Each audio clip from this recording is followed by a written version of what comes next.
CBS Radio Mystery Theater presents...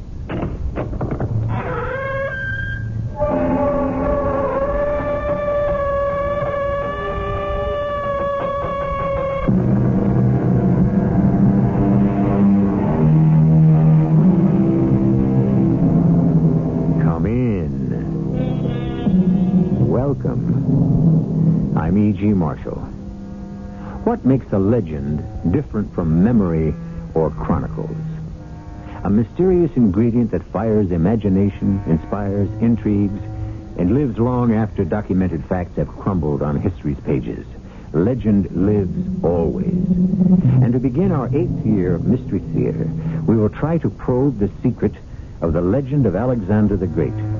It's a rare challenge to give due to his unbelievable life in 5 one-hour episodes.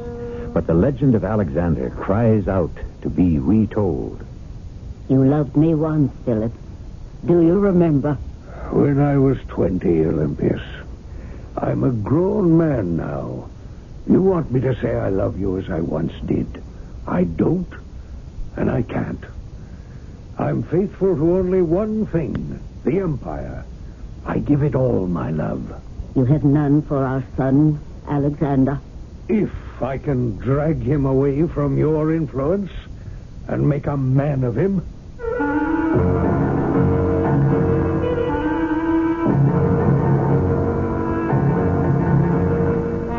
Our mystery drama, The Legend of Alexander, Part 1, Courage, was written especially for the Mystery Theater by Gerald Keane and stars Russell Horton.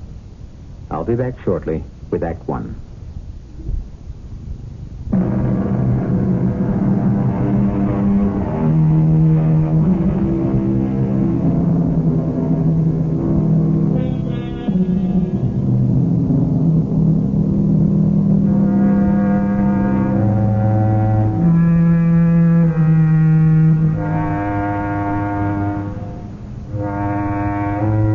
Take a year, 2,300 years ago.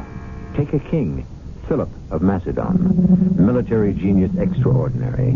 Take a queen, Olympias, and take their 19-year-old son, Alexander. And you have the first family of warriors who changed the face of Europe. Were their destinies in their own hands, or, as the Greeks believed, in the hands of the gods? Mother, it's not true. It couldn't be. It is true, Alexander. What is so strange about it? Because it's incredible. It's never happened before. And I have felt none of this. Wouldn't I know? I mean, I would feel quite different from an ordinary mortal. Alexander, you are different, and you will be even more so. Do you believe there are gods of the weather and the sea? Of course. And goddesses of wisdom and love and marriage? Yes, I do. And that Zeus reigns from a palace at the top of Mount Olympus? But, Mother, you Let said... me finish. Wouldn't it be extremely foolish of me to lie about our great Zeus to you, Alexander? I don't think you would, Mother, but... perhaps what you say happened was all a dream. It was no dream. Zeus is your real father, Alexander. It's too much for me to believe. Would you believe it if there were some sign? Mother, I wish you would stop this. It isn't right. How can you, a mortal, compel Zeus to give me a sign? You have forgotten, Alexander. I am Olympias, Queen of Macedon. There have been many queens, Mother, but none have slept with a god. You have had your say. Now be quiet. Hand me my lyre. Great immortal Zeus, cast your thunderbolts upon our land. Lift your arm and bring about the lightning and the rain. Mother, the sun is shining. What are you doing? What are you asking for? Great Father of us all, show our son Alexander that he indeed has sprung from your loins. Mother, look. It's black with clouds. Make Alexander believe, oh great Zeus, that you are his true father. Speak, with your godly voice. Mother!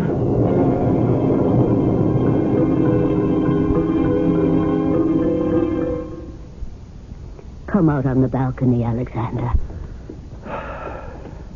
Now, what do you say?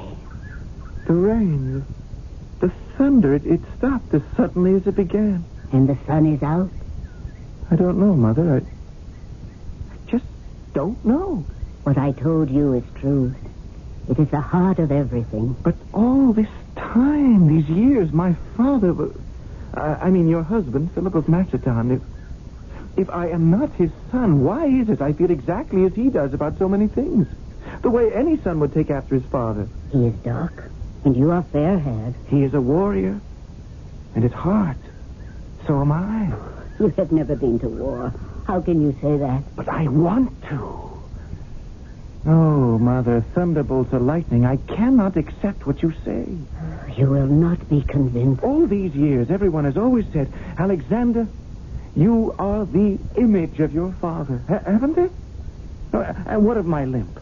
Now, there's nothing wrong with my leg, and yet I find myself hobbling the way my father does. And he got that wound long before I was born. Look at me. Now, look. I'm limping around with my left leg as he does. And do you remember at the Battle of Amphilopolis? When word came that his eye was struck out, well, from that moment I couldn't see. I could not see. It's still hazy in my right eye.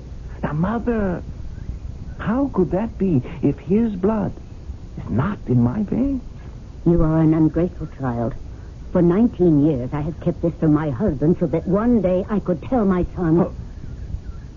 He doesn't know? My father doesn't know? Why should I tell him? It was my privilege to know Zeus, not his. If thunderbolts have not persuaded you, perhaps my snakes will, Alexander. No, Mother, please, not the snakes. I can't bear it when I see you with that giant snake about your neck, his sharp tongue spitting out into your face. The giant one never hurts me. His is the voice of the gods. Watch now, son. I shall open the golden box and take 2 smaller snakes, one in each hand. No, don't do it, Mother. Leave the box closed. Are you a man, Alexander? You said you had the soul of a warrior. My ancestor was a great warrior, Achilles. Achilles and his snake. Mother, don't!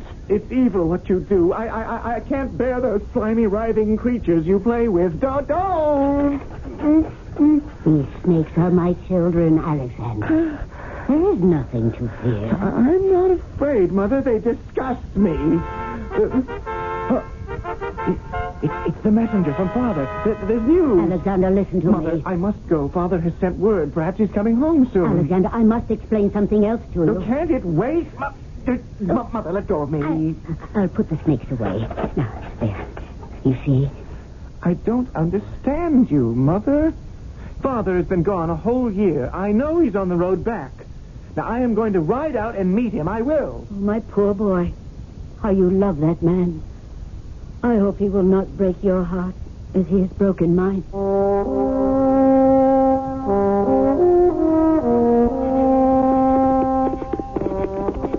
Who goes there? Alexander, son of Philip. Take me to him. Not at this hour. I've ridden 33 leagues. A day and 2 nights. Now, I am not waiting or turning back for a sentry. The king is not to be disturbed. Not for his son? Those are my orders. Sentry, if you wish to preserve your life, you'd better show me the way to the king's tent. I'll show you with my soul. You stupid soldier. I'm coming down from my horse. Now, sentry, put that sword away and take care of my horse. Water him and rub him down well. I told you the king will see no one. By Zeus, I'll find him myself. Now get out of my way. I'm Alexander, his son, you fool. If I must, I must. If there's no other way, I'll have to kill one of my father's sentries. Have that,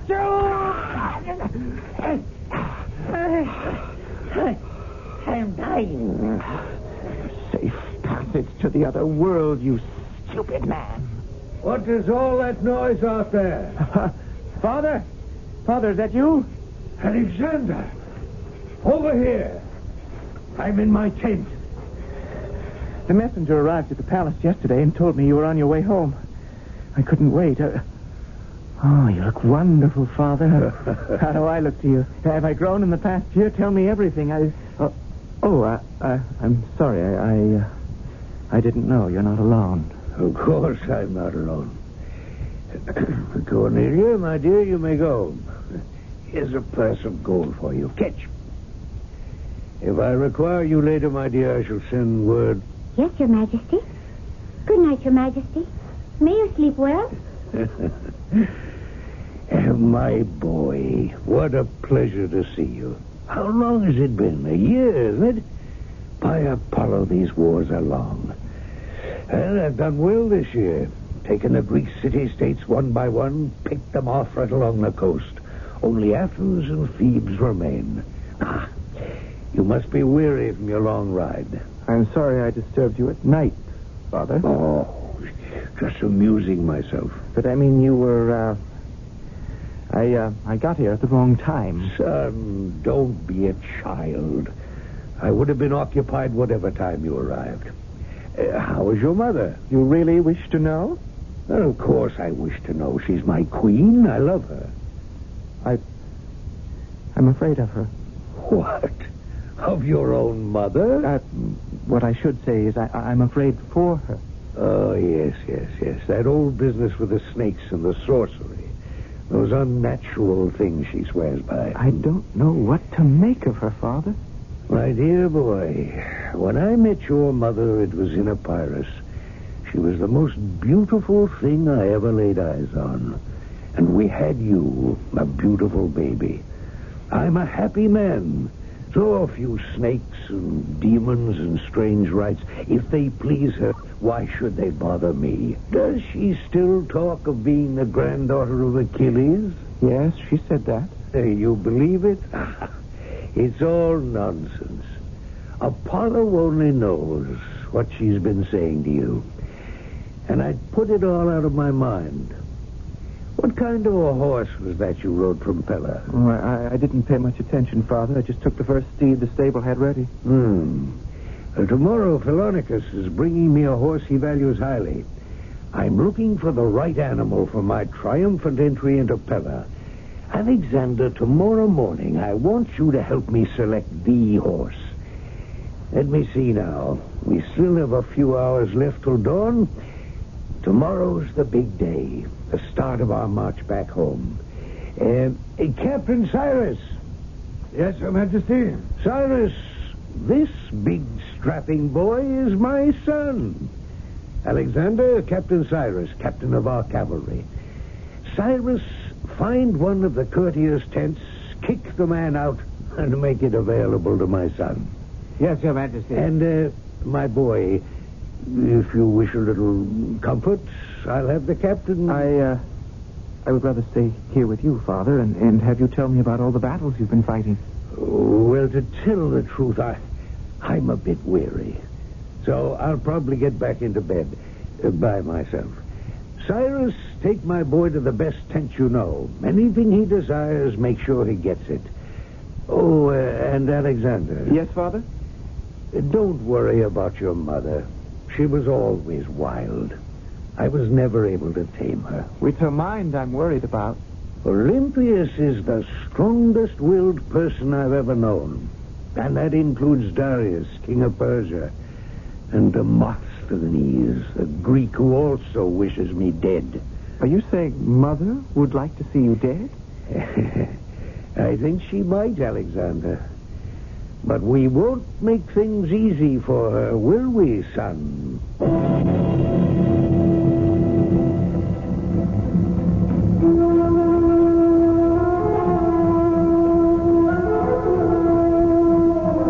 There we have it. Philip, the king of Macedon, of whom even his enemy, the orator Demosthenes, has said, "What a man! For the sake of power and dominion, he had an eye struck out, a shoulder broken, and arm and leg paralyzed." Indeed, the bravest of the brave. And we have the queen of Macedon, Olympias, who believes in the power of mystic rites and her godlike ancestors. And then there is their son, Alexander, torn between his two parents, troubled and afraid. I shall return shortly with Act 2.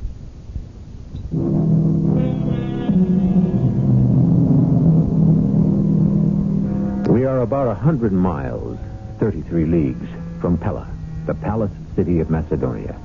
It is early morning. King Philip is returning home from a year at war. His 19-year-old son, Alexander, has ridden out to his father's encampment and is about to help him select a horse for the triumphal procession. 13 talents is the selling price. In our money, it would have been $78. But in that year, 337 B.C., it was a lot closer to $1 million. Where is Philonicus? Here I am. Good morning, Your Majesty. May I present Bucephalus? Did you ever see such a fine stallion? So, this is the prize animal, eh? How much are you asking? 13 talents, Your Majesty. 13 talents? But I could buy 100 slaves for that. Isn't that horse a bit jumpy, Philonicus? Jumpy? No, indeed. This is a steed with spirit. Look how he holds his head high. What do you think, Alexander? Bucephalus? Seems a bit excited. Your Majesty, this horse is one of the most hot-blooded sprinters it's been my pleasure to find. But I want him to appear like a sprinter, but I don't intend to race him through the city. Oh, will you listen to how he snorts with pride, Your Majesty? Father, may I have a closer look? My son knows something about horse flesh. I can certainly tell if his teeth match his age, if his eyes are normal. Listen to the boy. He is not a sprinter, but he is a fine charger. Prince Alexander is right. I was mistaken. He is the charger. Is he? I don't know. The animal I need must be able to walk at a steady pace for a league-long procession. I can't have him rearing up and frightening the crowds. Go find me another horse, Philonicus. Your Majesty, there is none finer than Bucephalus. None more obedient. Yeah. He'll do as he's told, believe me. If you think so highly of him, Philonicus, then get on his back and show us how tractable he is. Well, I don't ride, Your Majesty. Oh, you don't? What do you think of that, son? A man who sells horses should know what he sells. And one can hardly know a horse without mounting him. Well said. So you won't ride him, eh? Not won't, but can't, Your Majesty. I never learned. Oh, he's broken loose. Father, out of the way! This is a very dangerous animal. Bucephalus! Bucephalus! Alexander! I don't think we should waste any more time with that animal. Captain Cyrus, arrange for another horse dealer to be sent to me within the hour. Father, about Bucephalus. I have an idea. Now, the subject is closed. You probably could ride him, Father. I know I could. That's not the point. He's not what I'm looking for. Certainly not for a victory procession. Yes, I'm talking about you, Bucephalus. Philonicus, get rid of him. The beast is obviously vicious and unmanageable. Come, Alexander, we'll go review the troops. Bucephalus is an excellent horse. It's a shame no one knows how to handle him. Oh, and you do? Oh, yeah. Bucephalus is an exceptional thoroughbred. He could be ridden. By you? All one needs is understanding and a bold hand. Yes, I can ride that horse. You have my permission. Shall we place a bet on it? If I cannot, I'll forfeit the 13 talents he's worth.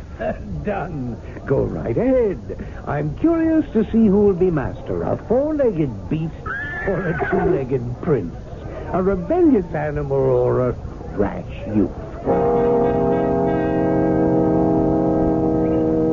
If I hadn't seen it with my own eyes, I wouldn't have believed it, Your Majesty. Cyrus, did you see which way my son rode off? The rising sun was in my eyes. He seemed to disappear like that. He's not back yet. If that Bucephalus has thrown him somewhere and the boy has to walk back, it'll serve him right. And still, you have to admit, Prince Alexander tamed the fire out of that horse in no time. Got on his back, trotted one way, trotted another. Yes, I saw. You needn't remind me. I was surprised, I admit it, especially because since he was 13, his teacher has been Aristotle. I didn't think the old man knew that much about animals. Look, Cyrus, straight ahead. What? Isn't that a shadow moving this way on the top of the hill? That could be Alexander, Your Majesty. It is him. Well done! Well done! Bucephalus! You and I will be friends. No one need give me a leg down. I'll jump it. Well, Father? My son, my Alexander, you put me to shame. It wasn't your fault. You thought of me as still a boy who couldn't know how to handle him. I think you're right. But why? That's what interests me. Why did I doubt you? Dearest Father, we'll talk about it alone in your tent. Philonicus, my father will pay you the 13 talents, and I pay you my compliments. Bucephalus will be my horse for as long as he'll carry me. My dear son, will you accept the father's apologies? Well, how could you know I'd been secretly taking lessons in horsemanship? You hadn't seen me in a year. Before that, I think you were home for a month. Before that, another war and another year's absence. Father, we live in our memories of things as they were, and in yours, I was a boy. Those sound like the teachings of Aristotle. They are. But he's getting old, so I've been learning the military arts from Leonidas. It's he who taught me the nature of fear. And that is how I made Bucephalus obey me. I never thought that beast could be tamed. What was your secret method? Common sense, if that's so mysterious. First, I took hold of his bridle and turned him around to face the sun. Yes, I saw you do that, but why? Well, didn't you notice what made him so jumpy? No. His own shadow. With the sun behind him, when he moved, the shadow moved ahead of him and he reared back. He was afraid of it. Yes. So I stroked him, spoke to him, told him he was a good horse, a fine horse. I said, Bucephalus, you and I will have many campaigns together. You told the horse that? Mm-hmm. And then we walked around. I could tell he was eager to go, so I jumped on his back, and I just let him go. Not spurring him or striking him. And that was it. He tamed himself. I'm not sure I understand. Bucephalus is now my own horse, Father. He'll always obey me, and no one else will ever ride him again. You make me very proud, my son. I can already see Macedonia will be too small a kingdom for you. You must find a land equal and worthy of yourself. When we arrive home, will you tell Mother I'm no longer a boy? And that my place is not at the feet of Aristotle, but by your side, Father? In battle? I shall announce it to the world, Alexander.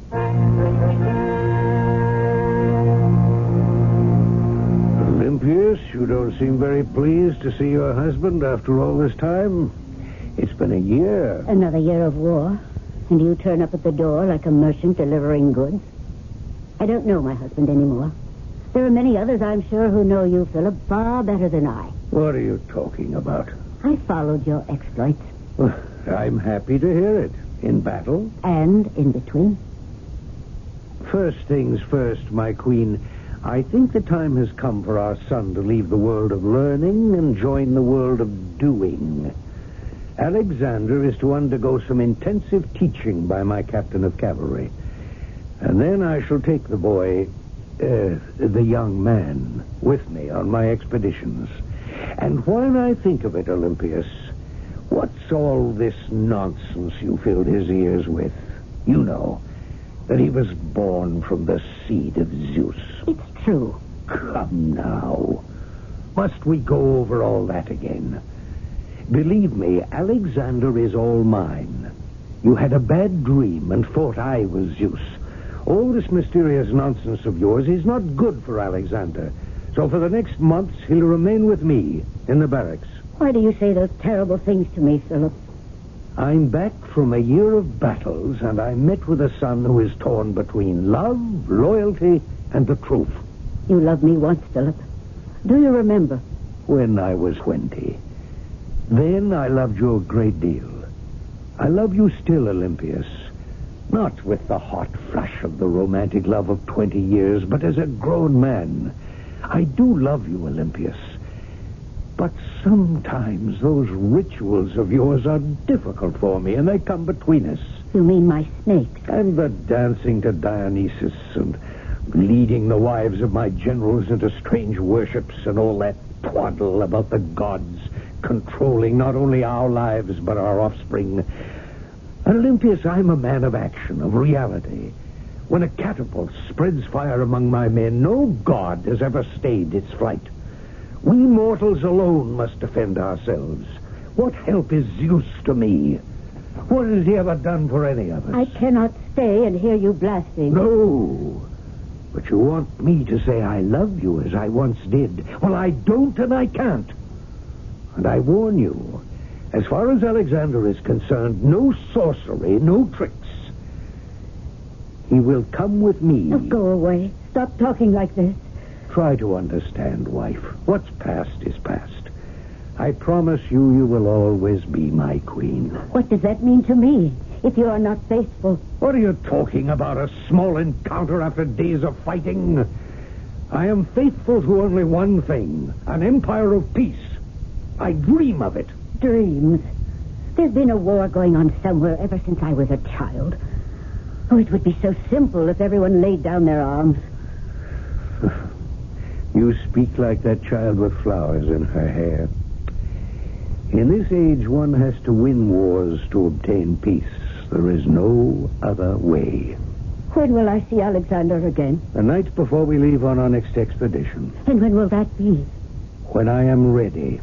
Philip, you speak so abruptly, so cruelly. My queen, I know no other way.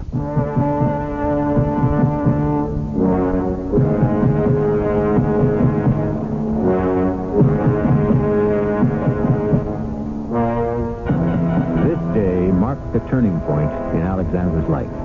From this day forward, he dedicated his life to the aims of his father, to form a League of Nations united for the benefit of each. That was 23 centuries ago, and one might say mankind is still trying. I shall return shortly with Act 3.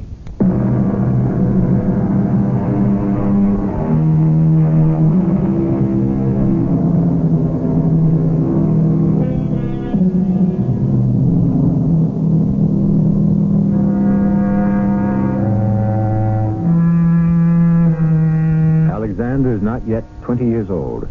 His life has become a constant tug-of-war between a battle-weary father and a strange and wild mother. And Alexander, the rope between them, is doing what he can to hold them together. In the process, he is almost torn apart himself. All this while, he is learning how to become a soldier. Captain Cyrus, how many men in a phalanx? 16 rows of 16, Your Highness. Now they're in close formation, lances over their heads. Now they are resting their lances on the shoulders of the row ahead. Making a pretty solid wall of iron. Your father's idea. Each of the men is a trained hunter.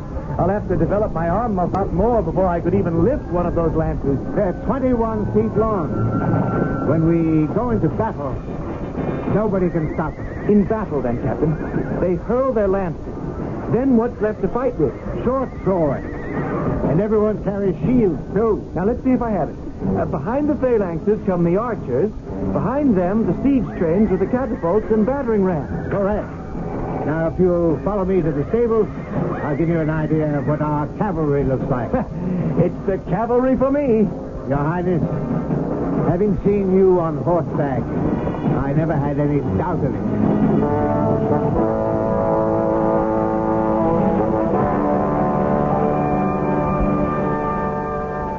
Where have you stabled Bucephalus? I'll show you.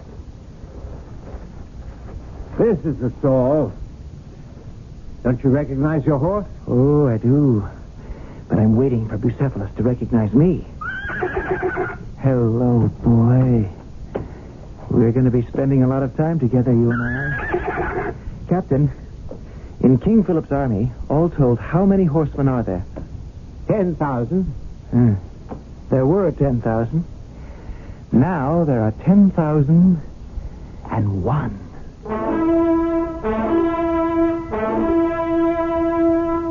Alexander, I hear good things about your military progress. Captain Cyrus says you learn quickly. It's been 2 months. I should have learned something. But I want to see action, Father. Very commendable. I'm going to speak frankly.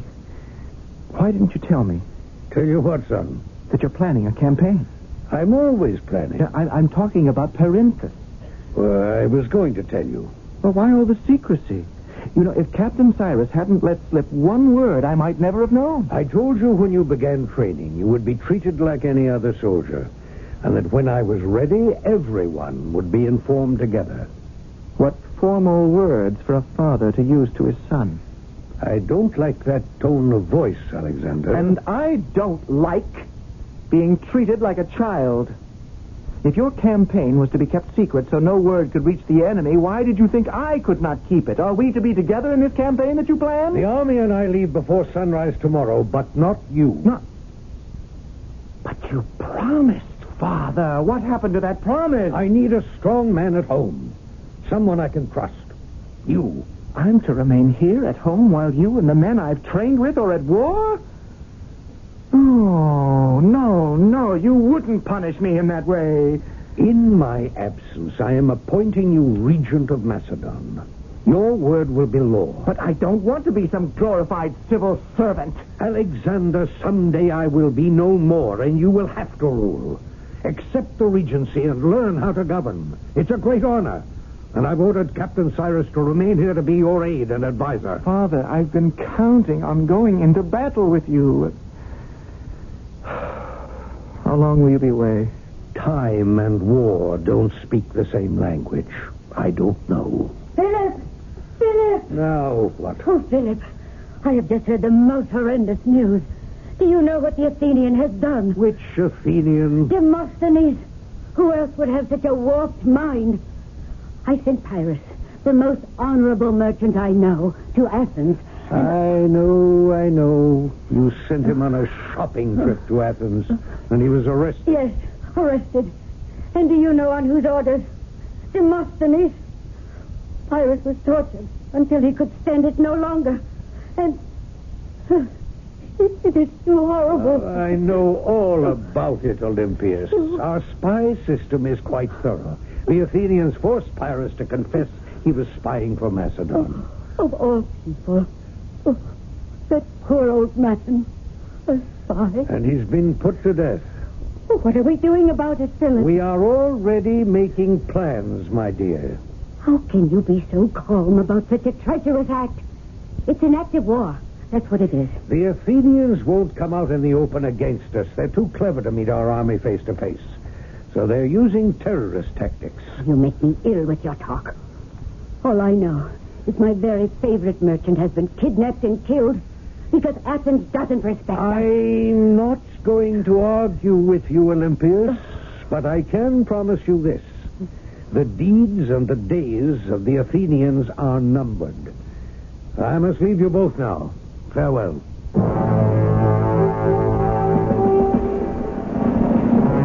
Any news from my father, Captain Cyrus? Has he reached Perinthus? Yes. He has begun the siege. The messenger came an hour ago. Oh, is he still here? Yes, I had him wait. I knew you would want to send a message back to the king. Tell him the latest from here is that the Athenians are still spoiling for a fight.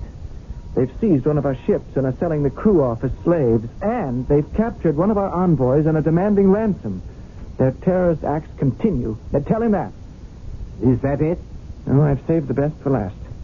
Tell my father I'll be arriving at his staging area in 3 days, perhaps 2.5 if I press Persepolis. You're leaving, Pella? The regency? In your hands, Cyrus. I've had a presentiment that all is not well with the king. Something calls to me, tells me I should be at his side. When are you leaving? Immediately. I want to reach the Dolan Mountain Pass by nightfall.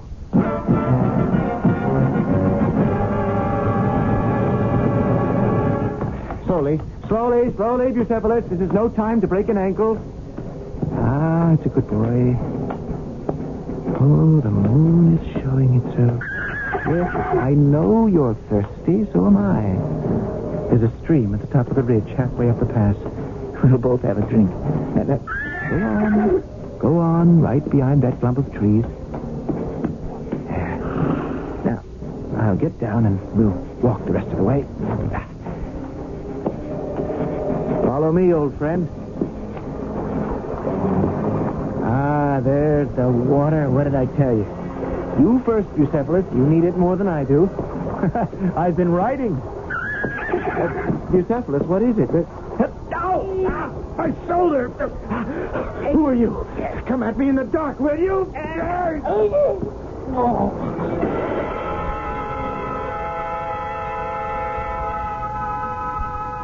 Alexander, your shoulder. It stopped bleeding, Father.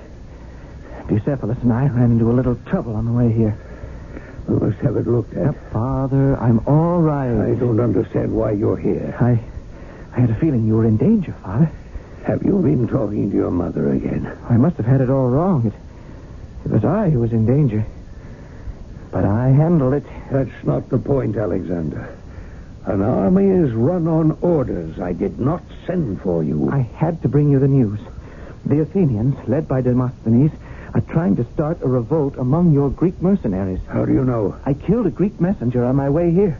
I removed this message he was carrying here. Yes? So what it says. Be it known, 100 wives and daughters of the hired soldiers in the employ of Philip of Macedon have been taken from their homes and are held as hostage until those Greek husbands and fathers throw down their arms and return to Athens. Yeah. In 7 days, another 100 will be taken prisoner. Despicable. To hold hostage the innocent who had no part in the man's actions. Father, has there been any bad blood between the Greeks and our Macedonian soldiers? Not so far. Look down there in the valley. You'll see their tents side by side. Some flying Greek pennants, some flying ours. There's something happening to the men, Father. There is a lot more running back and forth than usual. What is going on down there? Is it possible the Greeks sent more than one messenger with that ugly story of hostages being taken? Of course. That's it. Some of them are throwing down their swords and our men are turning on them. Alexander, we have to move quickly before this turns into a full-scale riot, and I lose a quarter of my army.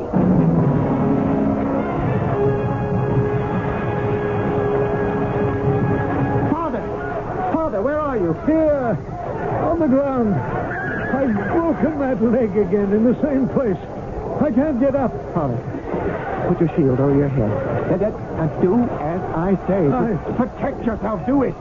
I can rally the men, but I can't give them another king.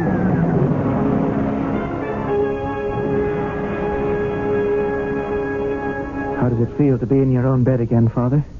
In your own house? Terrible. But I'll be out of here in a few days. I wouldn't count on it. Maybe longer. If my leg won't support me, I'll have my men lift me onto my horse. Father, give yourself a chance to heal. Look, you've started bleeding again. I'm going to get some fresh linens from Mother. Now, don't you move.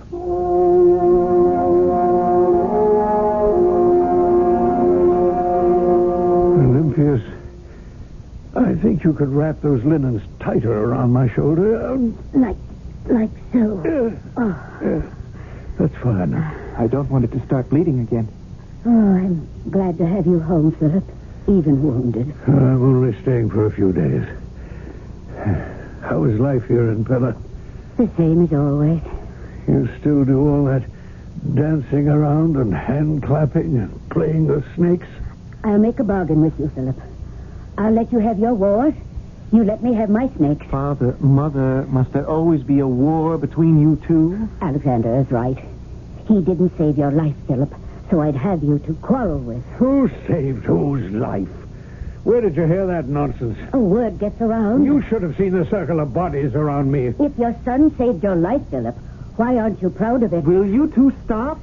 Father, there you lie, wounded in battle, and you waste your strength in a wordy warfare with Mother. You act as if she were your worst enemy. Yes, he does. And so do you, Mother. Why you both can't put an end to your anger is a mystery to me. Why spend your energies in bitterness when our real enemy lives on and can't wait to kill us all? Demosthenes. Yes, wicked Demosthenes. Son, we have another enemy as well. Ignorance. Yes, that too. Well, at last we're all agreed. Mother, Father, let all three of us forswear all dissent and vow together never to rest until our enemies are overcome and we've created an alliance that can endure in peace. Here. Alexander, I am so very proud of you. I promise. So do I. And I.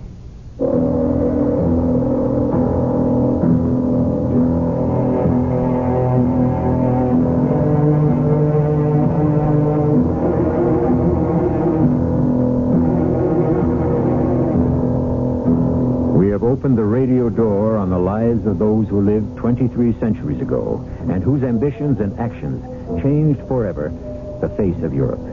It took courage, particularly the courage of Alexander, to suspend the boundary lines between races and cultures. It took courage to instill a new idea for survival. I shall return shortly with a word about part 2 of the legend of Alexander. In the second of these 5 programs, King Philip is murdered. His son Alexander picks up the crown and the torch of togetherness and tries to make it visible to everyone. Suddenly, something takes hold of the young king. A terrible suspicion that weakens his resolve. He suspects his mother had a hand in his father's death. Part 2 of the legend of Alexander will uncover some of that mystery.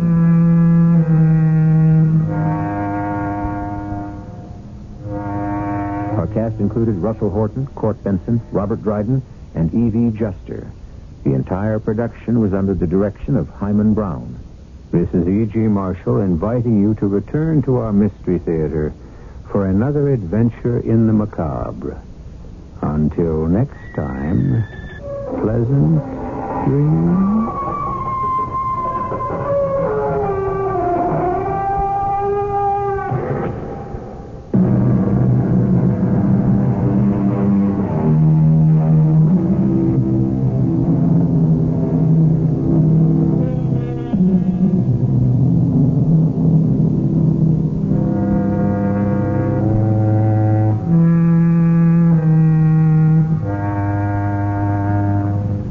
The CBS Radio Mystery Theater presents...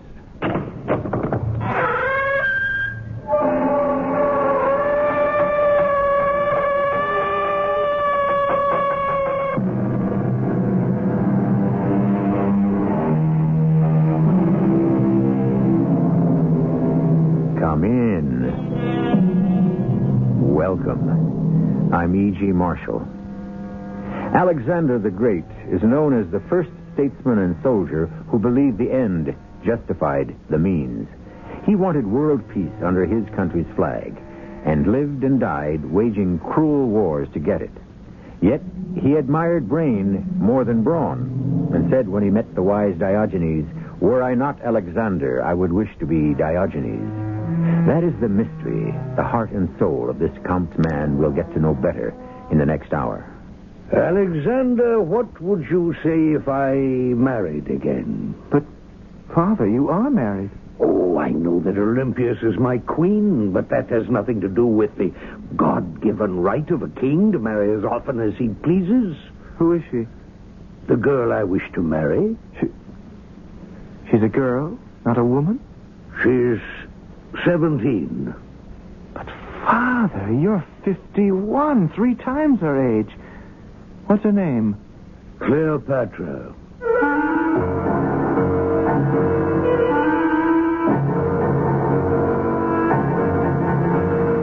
Our mystery drama, Assassination, Part 2 of The Legend of Alexander, was written especially for the Mystery Theater by Gerald Keane and stars Russell Horton. I'll be back shortly with Act One.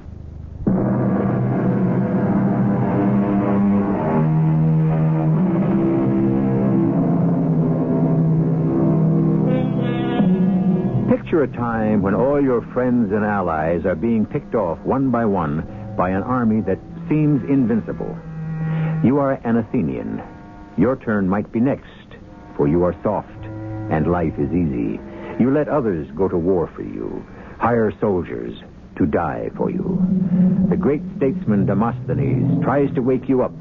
Your enemy, he warns, is Philip of Macedon. You take your seat in the Athenian assembly. Demosthenes is about to speak. Men of Athens, I read you a letter just received. It begins, Philip, king of Macedon, to the people of Athens, help. Ha! He wishes us help. Know ye, he says, that we have passed the straits of Thermopylae. Those who have presumed to resist our force, we have taken by assault, reduced the inhabitants to slavery, and razed their habitations to the ground. The letter continues. You call this a letter? Fellow senators, I beg you to hear me. I have not yet finished. A letter, Demosthenes calls it. This Philip is drawing a diagram of death. I agree, Jason. He has drawn his saber and is rattling it.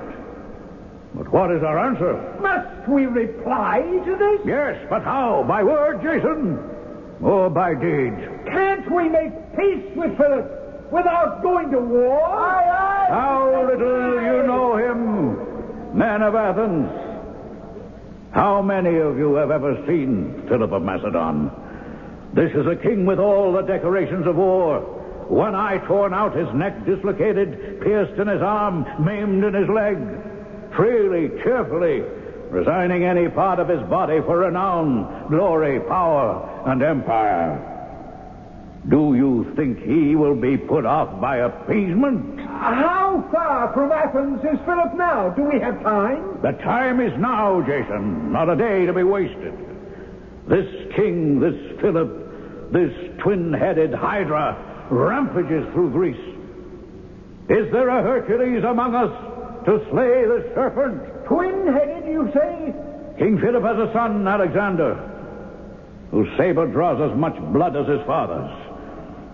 Some say it is Alexander we should beware. Senators, I call upon you to act. Defend Athens. Act now. Or bid our city and all the free democratic city-states of Greece farewell forever. Demosthenes. I disturb you. I apologize. No, not at all, Jason. I must have dozed off. I'm getting old. Every time I address the assembly, it tires me more. So I come here to the chambers and lie down. Well, why are you here then, Jason? You have two visitors. No, I can't see anyone. Demosthenes. Well, that's a familiar voice. Who is it? Step forward. There are two of you. Demosthenes, it is King Philip of Macedon and his son, Prince Alexander. You, Senator. Here, take our hoods and capes. There. Now, do you know us, Demosthenes? Well, an unexpected pleasure, King Philip. You haven't met our son, Alexander. His reputation for strength and courage precedes him. Thank you, Demosthenes. Word of your silver tongue has reached me. I'm gratified. You come from Pella? Directly. Alone, unarmed, with an offering of peace. Really? On what terms? Yours is the most powerful voice in Athens, and our son said to us, Alexander, how did you say it? A man who speaks well listens well. King Philip, why do you bother to come here? Are you playing a game with me? You threaten the very existence of every free city-state within Greece, and yet you come here boldly offering peace? This Demosthenes hears well, Father, but he doesn't seem to grasp what he hears. We heard you speak this afternoon, Demosthenes. You were there? In our assembly? My son and I stood at the back of the visitors' gallery. And no one saw you? No one recognized us. Your speech fell on deaf ears, Demosthenes. I looked about me at those complacent Athenians. I felt sorry for poor Greece. Once so noble and stoic, now so fat and flabby from too much food and wine, and I thought, what a shame. These Greeks have lost their self-respect. They've lost everything. Except our passionate love of democracy. We believe in it also. You, a king? To enjoy democracy, one must defend it. You waste your breath, Demosthenes, urging the Greek states to unite against us. We're not the enemy. Persia is the enemy. So give ear to what we propose. Tell the Senate to acknowledge ourselves as their military general and protector. Or? We haven't come to that yet. You threaten us, then? Don't you understand? Persia is the enemy. Now do as my father says. Put the offer to your Senate. Let them vote. Make them vote. We can defend you, be your partners, if you will be ours. And when must we decide? Alexander, I leave the details to you. 3 days. That is all the time we grant you. Good. That's settled. 3 days. Your Majesty, you're permitting such an ultimatum from this boy? This boy, as you call him, will one day rule the world.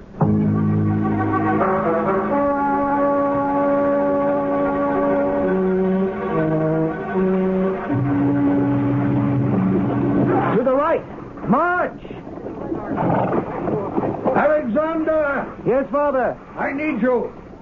Captain, take over drilling the men. Now, I want this phalanx to execute turns until they move as one machine. What is it, Father? Have you seen General Attalus? Not since the day before yesterday. No word yet from Athens? Don't change the subject. You know more about the general than you're telling me. Where is he? General Attalus had an attack of some kind. An ailment, a weakness. He didn't want you to know. He's gone to his home in the city. There's something wrong here. Attalus hasn't had a sick day in his life. He lives alone. His wife passed away years ago. If he's ill, who's taking care of him? Alexander, return to drilling your men. Yes, Father? Attalus had better be very sick indeed, or I'll give him something to be sick about. Oh, will you really, Father? He commands the front ranks. He may do so today, but you, Alexander, may be their commander tomorrow.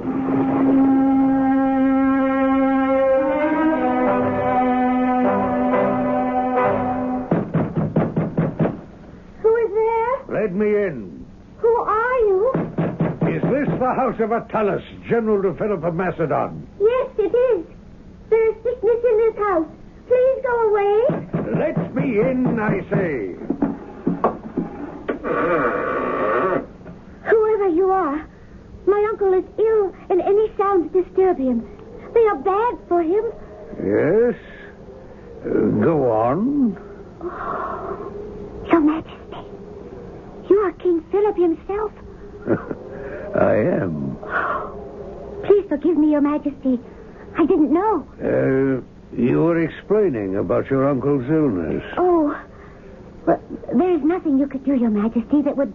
I mean, Your Majesty, if I had known it was you, 1,000 pardons, I beg you, Your Majesty. Young lady, get up from your knees. You have nothing to fear from me.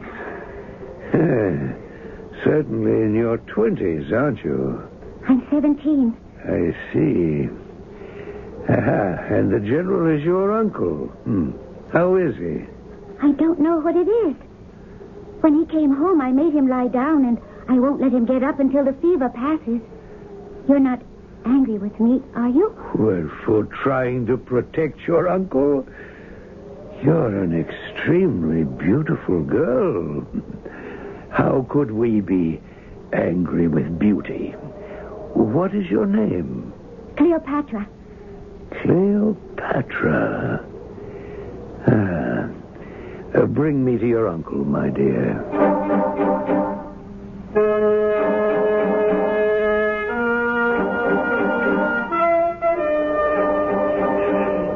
Hail, Alexander, Prince of Macedon. Hail, Jason, Senator of Athens.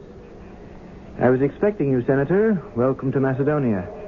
About that proposal of your father, the king's, Athens has decided not to cast its lot with Philip of Macedon against Darius of Persia. We will make peace with him and be neutral. Peace? With Darius? You must all be mad in Athens. Prince Alexander, our assembly cannot ally itself with absolute monarchy. I'm sorry. Athens will be sorrier still. I advise you to return home with all speed, Senator Jason, and inform your people our offer of friendship is withdrawn. He who is not Alexander's friend is his enemy.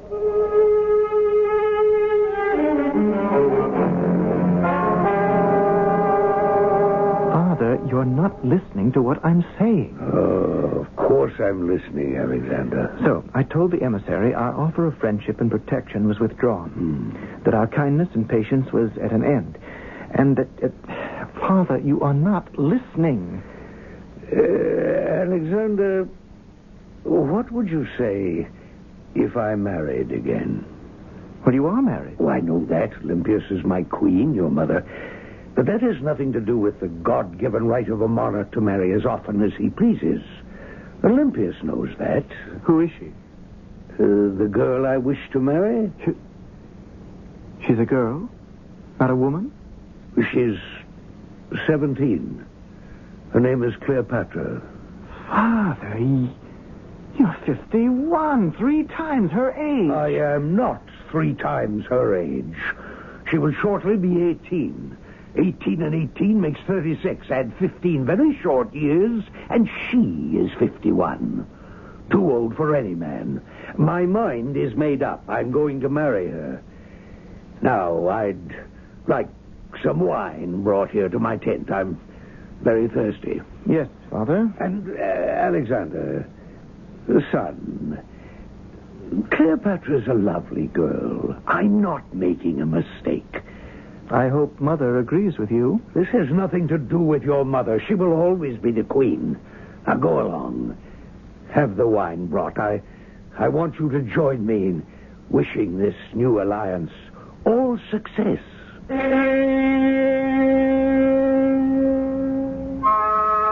To us in this century, that an ancient king could marry as often as he wished may seem strange.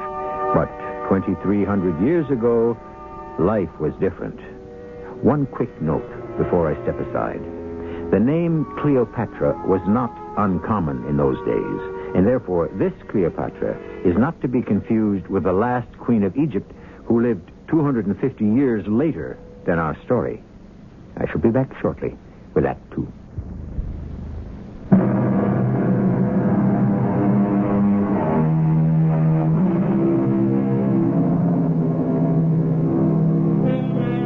Philip of Macedon has a 19-year-old son who, before this hour runs out, will come into his own and be known as Alexander the Great. In Alexander's future lies the conquest of Persia and the foundations of a new world of Hellenistic kingdoms. However, in his present is a father who has fought and won countless battles, except that of his heart, which he has just lost to 17-year-old Cleopatra, a girl far from happy at the prospect of marrying a king. And then the king said, Cleopatra, you will marry me. Besides, what are we going to do? King Philip had never seen you before? Never. I had seen him, though, from our balcony. You remember you were with me. That parade when he returned with the army from Corinth. Oh, I don't want to marry him. I don't want to marry anyone but you. Cleopatra, please try to calm yourself.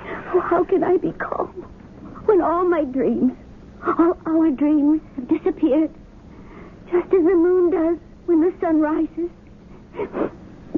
The king is going to marry me. Oh, Bassanio, I'm 17 and he is 51. I'd be a better bride for Alexander, his son. You'd be a better bride for me. Oh, I know that. And I'm betrothed to you. Oh, Bassanio, my heart is breaking. Why did he have to come that day I was taking care of Uncle Attalus? Oh, we shouldn't have kept our feelings a secret, you and I. I told you it was wrong. We had nothing to be ashamed of. We were going to be married when I was 19. We kept it a secret because I'm Queen Olympia's cousin. And we were afraid she might cast a bad spell on us with her snakes. Is she a jealous woman? What? Who? Your cousin, the Queen. If she is, perhaps she could prevent this marriage. Oh, a king can marry as many women as he chooses. You know that. Oh, I know. Oh, but why did he have to choose me? What? You give me an idea, Cleopatra. Look, it's common knowledge at court that Queen Olympia says Alexander is not her son by King Philip. Uh-huh.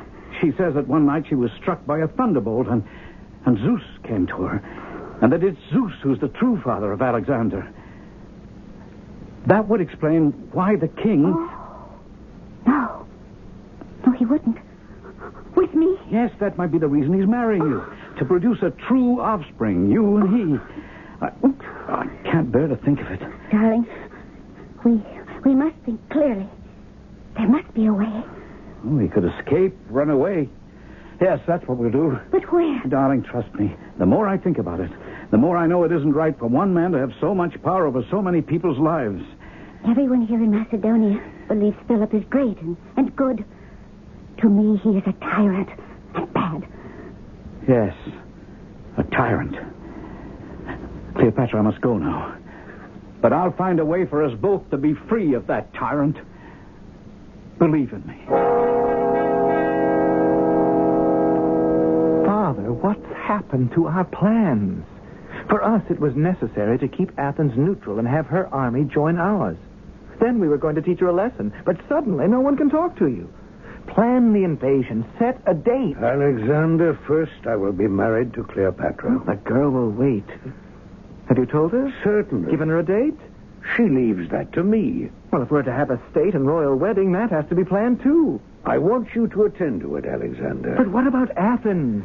I'm not so sure going to war at my time of life is what I want to do. Frighten the Athenians, yes. As for going on and conquering Persia, I may leave all that to you, Alexander. I'm getting tired of sleeping in tents, riding day in and day out, hundreds of miles on horseback, engaging the enemy at close quarters. I've lost an eye and a foot and an arm. I'm disappointed in you, Father. What do I tell 10,000 troops who are trained and itching for battle? Sorry, my father's marrying a girl as old as your daughters or your granddaughters? That bothers you, doesn't it? Why does this marriage have to happen in such a hurry? A week ago, you didn't even know Attalus had a 17-year-old niece. Will you stop harping on her age? I want the biggest celebration Macedonia has ever known. All the entertainment, food, and wine that gold can buy. Oh, you would, Father. Shall I invite Demosthenes to come and make a speech of blessing? If you think it appropriate, but I don't think the old man would ever leave Athens.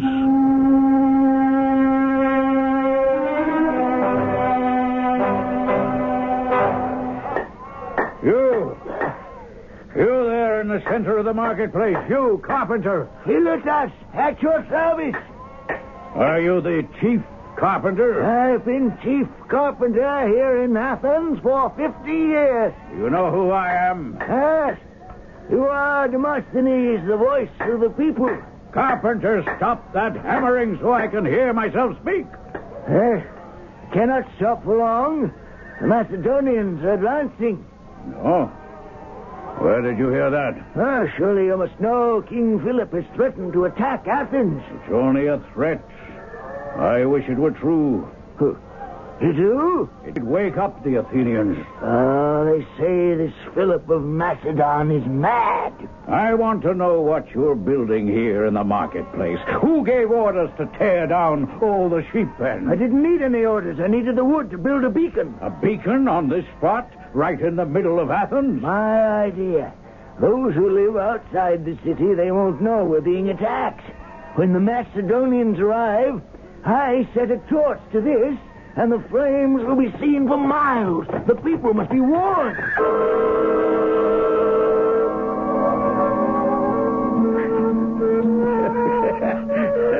And I say to all of you gathered here at my wedding, Without a good woman at his side, what is a man, eh?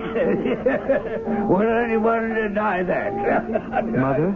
Yes, son. Mother, I think it's courageous of you to be here at Father's wedding. Courageous. It is the custom. She's very pretty. Very young. She's too young. The poor little thing seems dazed. I wish I were anywhere on earth but here right now. Olympias, my very own queen. You're strangely silent tonight. You're doing all the talking, Father. Well, it's my wedding, isn't it?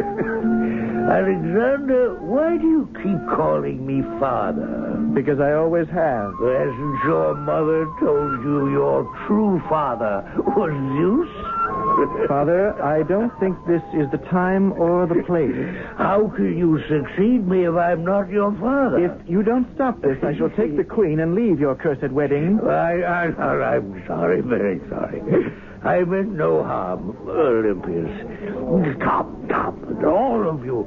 Raise your cup with me. Tell us, Alexander, Olympias, my own sweet queen, lift your wine and drink with me to Cleopatra. To drink up, Olympias. Father, you ask too much. You have no respect. You cannot speak to my mother like that. Oh, I, Philip, King of Macedon, propose a toast to my new, lovely wife, niece of General Attalus, my bride, Cleopatra. Drink up. Quiet, everybody, now, quiet. Attalus wishes to speak. Let us implore the gods that Cleopatra will give Philip a lawful successor to the kingdom. I raise my cup to the... You villain! To say such a thing, I throw my cup at your head! Alexander, how dare you? You throw no wine cup at Attalus. I don't care who he is. He insulted the Queen. Attalus may say what he likes. I am the lawful successor to the throne of Macedonia, no matter how many sons Cleopatra may give you. The old general is a drunken fool. And, Father, you are not too far behind him. Alexander, take care. My sword is sharp. But my words have stung you. Don't try my patience. This sword draws blood. Ooh, come over here to me, Father. Show me how it draws blood. By my beard, I'll run you through for the honor of Cleopatra. By all means, Father, let us do something for the honor of Cleopatra. Alexander, be careful. Don't worry, Mother. Your father doesn't know what he's doing. He's coming at you. His sword drawn. I'm waiting, Father. He's fallen to the ground. Yes. One toast too many. Help me up, someone. Look! You. All of you. Look at this man, my father, the king, lying on the floor, unable to rise. A man who prepares to move across continents from Europe to Asia, and yet unable to cross from one side of this room to another. Mother, give me your hand. We are leaving. I've had enough of this marriage of an old man and a child bride. The spectacle disgusts me.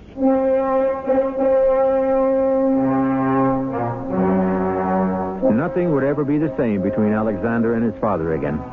His mother had received the most terrible insult of those days. The shame of it could never be set right. Alexander left Macedonia and went to live with his mother in Epirus. Very soon now, King Philip would learn how much he needed his son at his side. I shall return shortly with Act 3.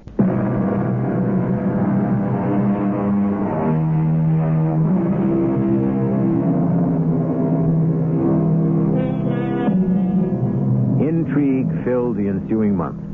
On one side, Alexander, living in his mother's house, yet restless for action. On the other, Cleopatra, trying to make the best of an unhappy marriage. In the middle, King Philip, gearing up for campaigns against Asia and trying to placate 2 wives. You sent for me, Mother? What I dreaded has happened. She's done it. Who has done what, Mother? That little vixen, that baby wife of your father's, Cleopatra has given birth to a boy. A boy, mind you. A boy. Now, it doesn't mean what you think. Oh, doesn't it? I don't believe Father has any intention of disinheriting me. He needs me. The men I trained with still call themselves friends of Alexander. Every day I get word, when am I coming back? When will I lead a phalanx, a cavalry charge, move into battle? They're tired of aimless drilling and rehearsing for a battle that doesn't begin. That has nothing to do with who wears the crown when the king dies. Oh, I spit with anger when I think of Philip and that girl. It's the king's right, Mother. But I shall still inherit the crown. I am a queen. And no one must forget that. No one does. A queen has rights also. An eye for an eye. A life for a life. What are you doing, Mother? Hand me my lyre. You're not going through those rituals again, are you? Mother. Eye for eye. Tooth for tooth. Foot for foot. Burning for burning. Mother. Wound for wound. Life for life. Mother. Mother, no!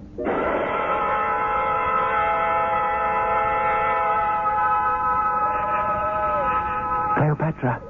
Alexander? I'm over here by the cypress tree. I was surprised when I heard you were in Pella. Isn't it strange? You're married to my father, and yet in all these months we've hardly said two words to one another. Does the king know you're here? No.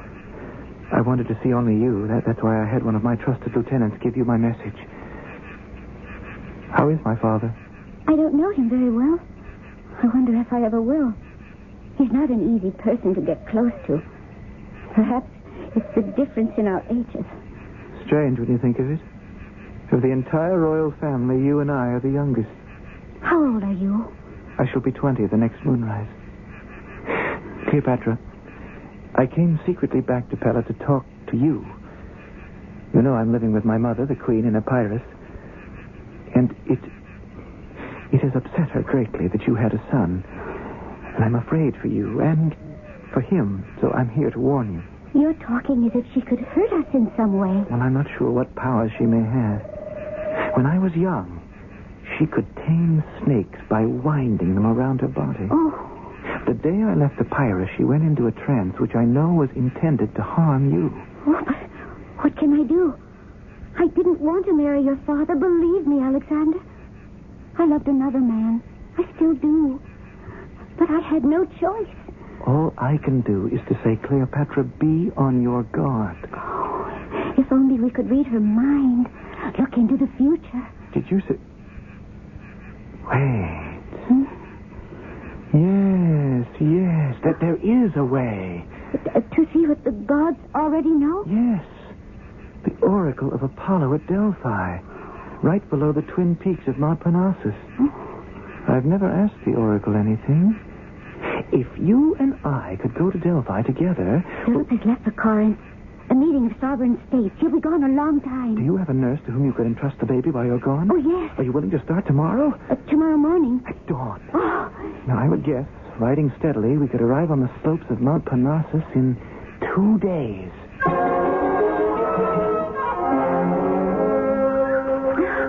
Oh, Alexander, can we stop climbing for a moment?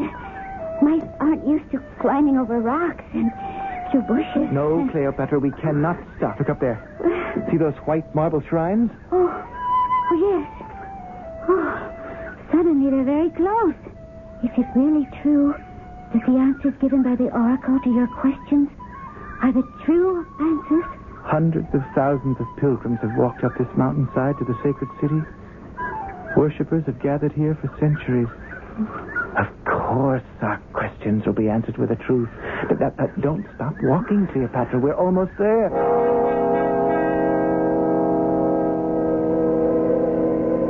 I'm frightened. Alexander! Oh, where did you just go? To place my offering of gold on the altar. Now, as soon as we see the high priestess, we'll ask the question we want answered. Oh, I'm afraid. What are we asking? If you and your baby will be safe from harm. High Priestess, O Oracle of Apollo, it is I, Alexander of the Royal House of Macedon, who have come here to consult you. I have brought with me the second wife of my father, King Philip of Macedon. Her name is Cleopatra, and she too wishes to consult you.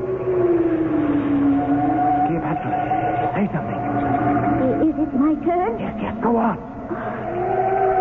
Oracle, I beg you to give us the true answers to our questions. Our lives may depend on it. Oracle, this is why we are here.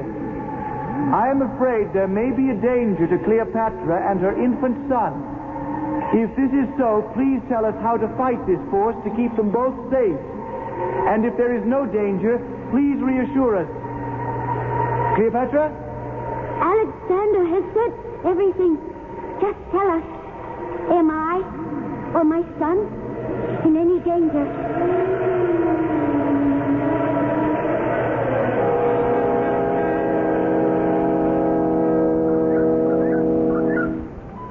Cleopatra, are you all right? You look white as those marble steps. Alexander, I was so frightened. And all those strange noises, what did they mean? The priest translated it for me. I think it's good news. Oh. The oracle said there is no danger to the young. No danger? That means my baby is safe. Cleopatra, since neither you nor I are very old, I also took it to mean there is no danger to us either.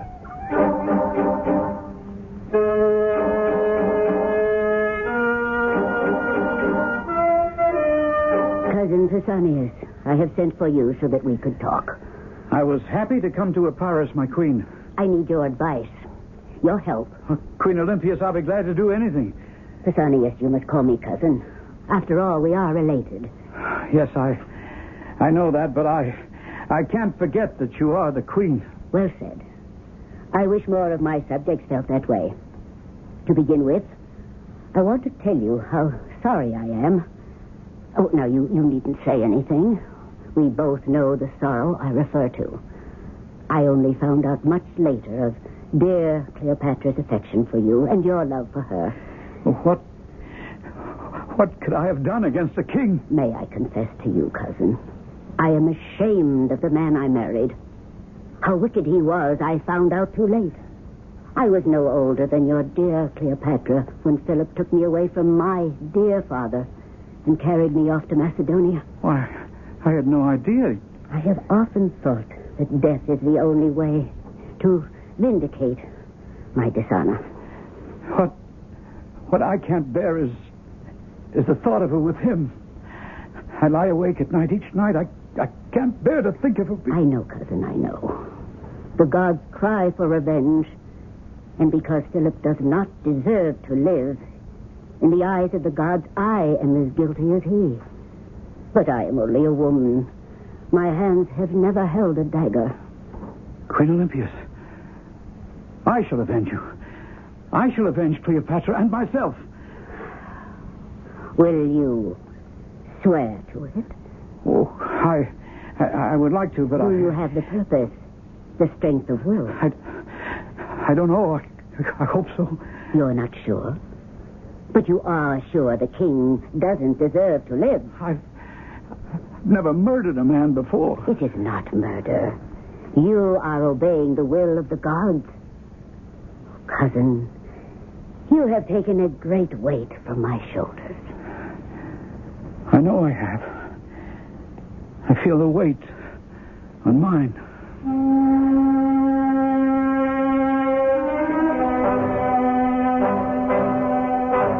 Alexander, this is a surprise. Come to visit your father, have you? How long have you been here in Pella? Oh, a few days.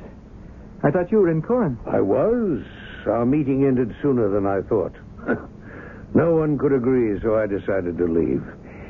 You've been seeing Cleopatra, I understand. Do you like her? How's your mother? Coming back to Pella or remaining in Epirus indefinitely? Mother is still upset over what Attullus said at your wedding.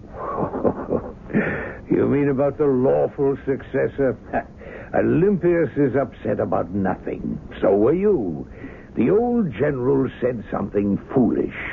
I behaved like a corporal who couldn't hold his wine. It was all ridiculous. I apologize, Alexander. By the way, you haven't congratulated me on my new son. Oh. Yes, I meant to. Congratulations. Cleopatra gave me no heir to the kingdom. She gave me a son.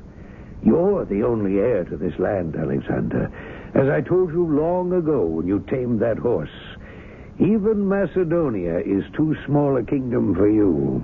Father, I have a lot to be sorry for. The men who have served me want to serve under you. They call themselves the Friends of Alexander. I missed you, son. I need you. Will you come back? Father, if you knew what I've... all these years... Oh, never mind. Say it, son. Pulled one way by Mother, pulled another way by you. Well, that's all over now. I'll come back so we can be together. And fight together. Side by side. I've missed you too, Father.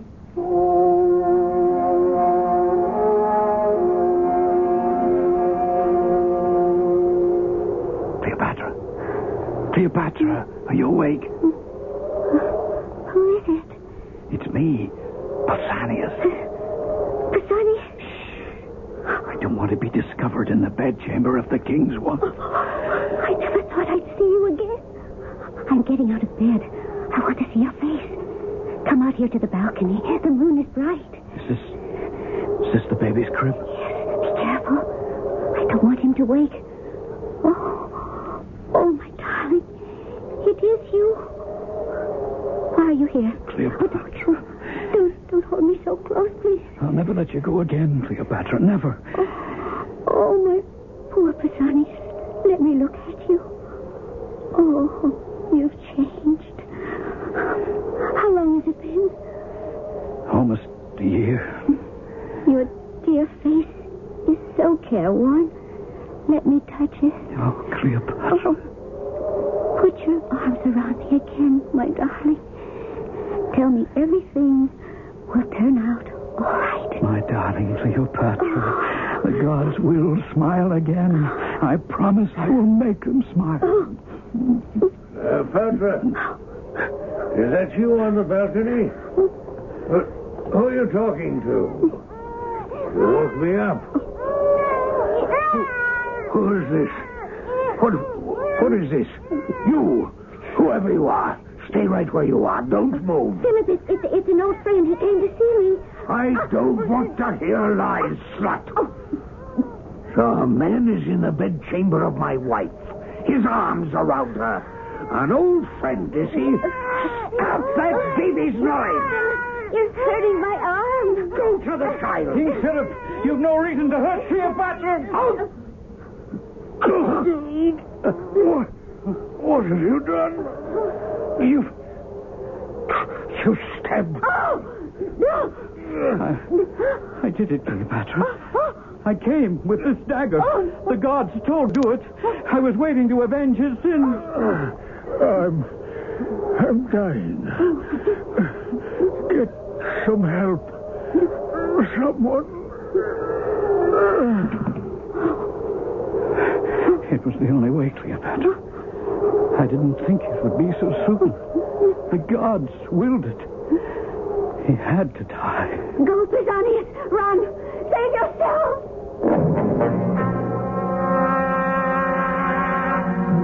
But the young man who assassinated King Philip could not save himself. He was cut down by the royal guards.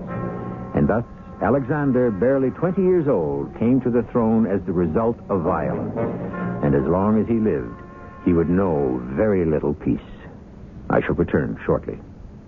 I was at an airport once, and I saw a poor guy lying out on the floor there in a got a dozen people standing around watching this fella lying on the floor, not knowing what to do. 2 million Americans have epilepsy.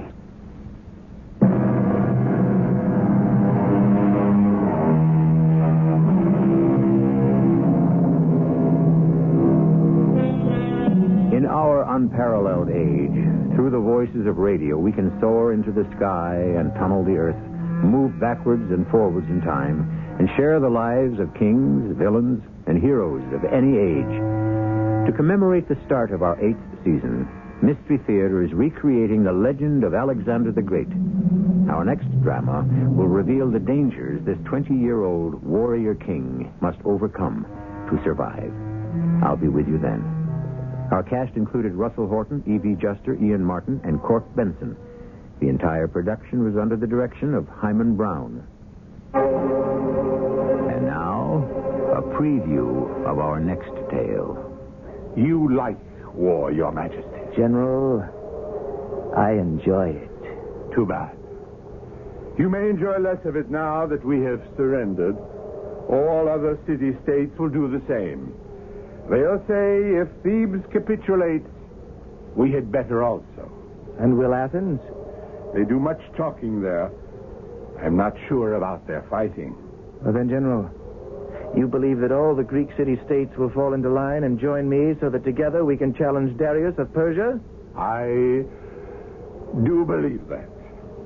Your opinion could make a man quite conceited. How do all those city-states know I can wage war and win? Their only experience has been with my father. He subdued them. They will come to realize it, King Alexander, as we have. And I'm only beginning. This is E.G. Marshall inviting you to return to our Mystery Theater for another adventure in the macabre. Until next time, pleasant dreams.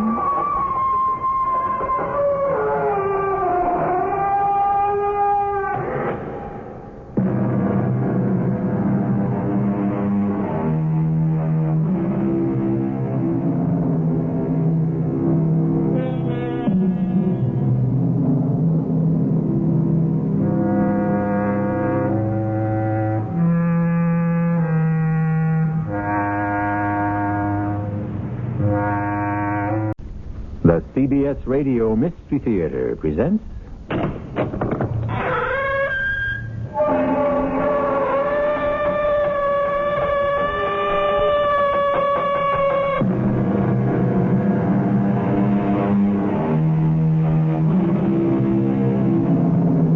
Come in. Welcome. I'm E.G. Marshall. Today, the third installment of the legend of Alexander the Great. Part of the mystery of searching a life that changed the face of Asia and Europe 2,300 years ago is the detective work needed to fit the puzzle together. Fortunately, we have such excellent reporters as Plutarch, the orator Demosthenes, who spoke at the time, and Aristotle, who taught at the time. All predict that the world would never be the same again. Alexander proved it. Alexander, I know how deeply you feel your father's death. Don't pretend, Cleopatra. He didn't die in his bed of old age. He was cut down by an assassin. Stop it. I was here when it happened. You weren't. I know that. Was it interesting to see my father murdered by your lover? That's not true. It's not.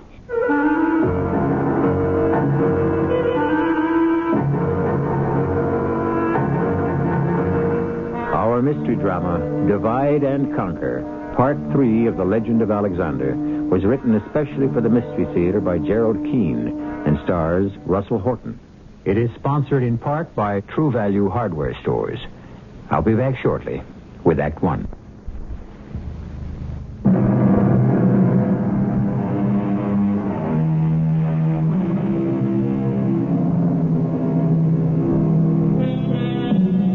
Philip of Macedon has just been stabbed to death. His 20-year-old son, Alexander, becomes king. All his life, Alexander has tried to mold himself into the likeness of his father, but he could not.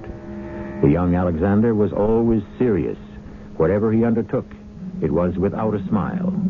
In his heart, however, He longed to be the reckless, life-loving super soldier his father was. Now that he's no more, Mother, do you think about him? I mean, how often do you think about Father? What a question, Alexander. How often? There's only been 2 days. The funeral rites haven't yet been performed. Only 2 days dead, is that all? I thought it was 2 centuries. Every hour stretched for me into an eternity of pain. My dear boy. My dear son. Alexander, you are a king now. Yes. I almost forgot.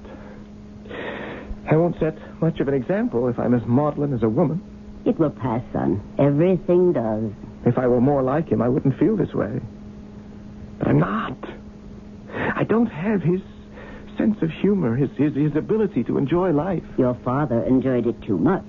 Mother, do you remember Strabo, the barber who used to come to court and cut Father's hair and trim his beard?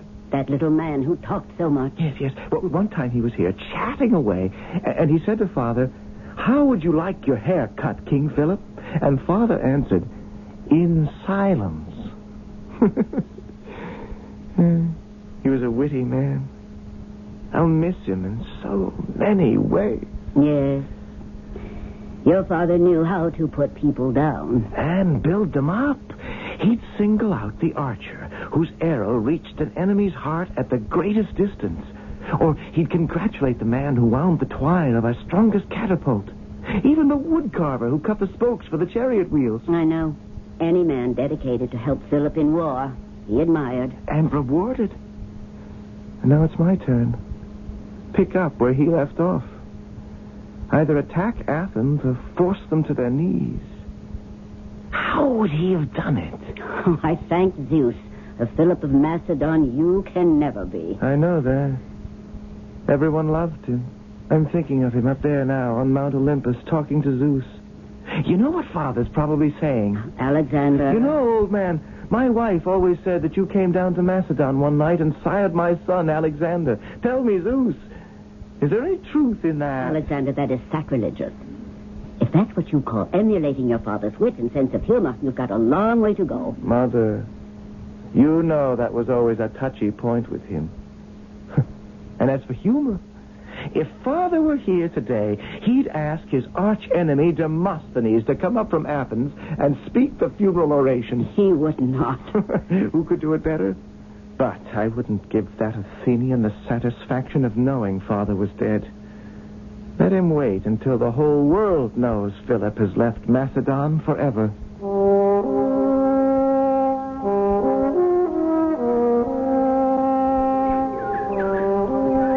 Demosthenes, may I walk with you to the assembly? Well, by all means, Senator Jason. I am concerned that we have had no word from Philip of Macedon. What kind of word were you expecting? Well, we've told him that Athens wants no part of his lead, nor will we lend support or men for his so-called conquest of Asia. King Philip is not the kind of man to take a snub lightly. I know that, Jason. But Philip is no sandstorm that will eventually blow away. All is lost. That's what you're saying, isn't it? Don't be fearful. Alarmed, yes, but terror stops a man in his tracks. Are you going to keep prodding and warning the assembly? How long can I do it? When will they move? When necessity arises. It's the lull before the storm. How many at the assembly today? Oh, good 500. It's crowded to the pillars. Every seat is taken. I must get them to move. You know, when I first started practicing law, Jason, Athenians were keen-witted and passionate. Today, the young blades have become dull, the lean and hungry, fat and overfed. Well, Demosthenes, I'll leave you here at the assembly door and go around and find my seat. May Apollo smile upon you. I don't mind his smiles, Jason. But I wouldn't like Apollo to laugh out loud.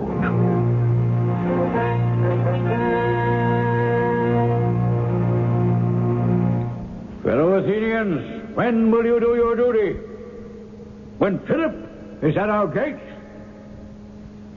I asked Senator Jason a few minutes ago when he thought the assembly would act, and he said, when necessity arises. I say to the free man that is today, the greatest necessity is the shame in which he finds himself. The honorable senator tells me you'd like to know the latest news. What greater news could there be than that a man of Macedon is arming himself to the teeth to defeat Athenian troops? Demosthenes. Excuse me? Demosthenes, news from Macedonia. Philip has been murdered by a cousin of the Queen's.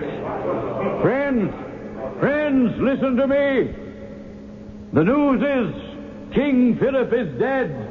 But he is not dead in you, fellow citizens. You will speedily create another Philip, because that is the way you conduct your business. For it was not his own energy that exalted him as much as your neglect.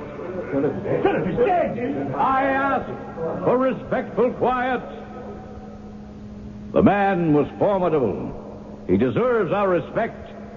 Your cries reveal your ignorance. Yes, Philip is dead, but the ranks of the Macedonian army has only been thinned by one man. The king is dead, but Macedon has only lost one soldier. Not even that. Explain, Demosthenes. Jason, my fellow senators, I said not even lost one soldier. For another has sprung up in his place. We now have Alexander, his son, to contend with. Mother? Yes, Alexander. I've spent some weeks and have done some investigating. Of what? The cause of Father's death. Now, I know the guards cut the man down when he was hardly out of the door. Well, isn't that enough for you? The murderer is dead. A month has passed. Philip has been laid to rest. Oh, I'm trying, my son, to pick up the threads of my life without being reminded of the past every day. No one can explain to me why your young cousin Pausanias had any reason to take my father's life. It's because I cannot find anyone who did not love my father that the puzzle of it won't let me rest. Now, how well did you know this Pausanias? Hardly. I hardly knew him. When did you see him last? I can't possibly remember. It was so long ago. What could get into a young man, of royal blood, no less, to compel him to kill a king? It's not such a mystery, Alexander. It was very late at night, and your father surprised him in Cleopatra's bedchamber. What does she say? Oh, I don't know. I've been putting off questioning her. She seems so grief-stricken. She has a baby boy to console her. I think you should ask Cleopatra what she knows. Well, perhaps she has an answer. Of course she does. When was she aware Pausanias was in her bedchamber? Was she asleep? Was he an intruder? Or did she invite him in? Why would she do that? Did she know him? Is that what you suspect, Mother? Son, don't you know that Pausanias had been secretly engaged to marry Cleopatra? And they were waiting 2 years for her to become 19. Engaged? No. Which was broken off when your father used the king's prerogative to marry a second time. Say that again. Pausanias was engaged to marry Cleopatra? Yes. You didn't know that? No one ever told me. But why is that important? 1 whole month has passed since Father was murdered by your cousin, and you never told me they even knew each other? Of course it's important. But, Alexander, how could I tell you anything? You've gone into training with your army. Who sees you but your troops? And I don't know why this sudden interest in war. Mother, I am my father's son. My father's army is my right arm, and I am theirs. I am not saying what you're doing isn't important to the life of our country. I'm trying to explain why you knew nothing about Pausanias and Cleopatra. If it was secret, how did you know? Because he was my cousin. And when your father decided to marry her, Pausanias told me everything. I told him there was nothing I could do. Your father wanted the girl. He should accept it. Mother, is there something else you're trying to say to me? Only what you hear. I'm not hiding anything. I simply cannot close my eyes to a girl married to a king who entertains a former sweetheart in her bedchamber. No, not Cleopatra. It's not possible. I know her. Then why was Pausanias there? You visited me tonight to tell me you wished to find out why your father was murdered. It wouldn't be the first time in Athens a husband surprised a lover and was killed as a result. Is that what you believe? Oh, what a child you are, Alexander. No, never anything like that. I assumed he was an intruder who was caught stealing and attacked the king with his dagger. I quote you the words of Homer. There are none so blind as those who refuse to see. Stop talking to me as to a child. You won't face the truth. You're right, Mother. What other explanation is there? It's too late to bring my father back to Macedon from Mount Olympus. But it is not too late to make certain both murderers pay for their deed. Both? Cleopatra is equally guilty. So, you believe that now? By Apollo and my father's sacred sword, I do. Cleopatra has a lot to answer for. Pausanias is his name. Yes, it is. He was no stranger to her. What are you going to do? Make certain the truth is no stranger to me.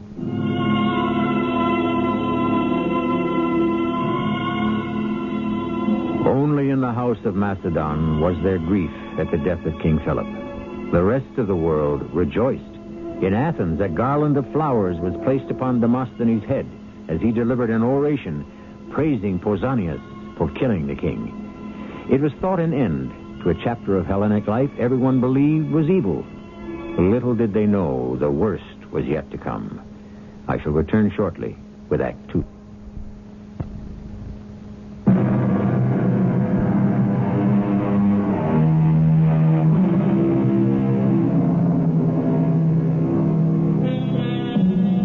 Alexander, the boy king, solemnized his 20th birthday after his father was interred. But he had little to celebrate. Most of his life so far, he had been torn between mother and father.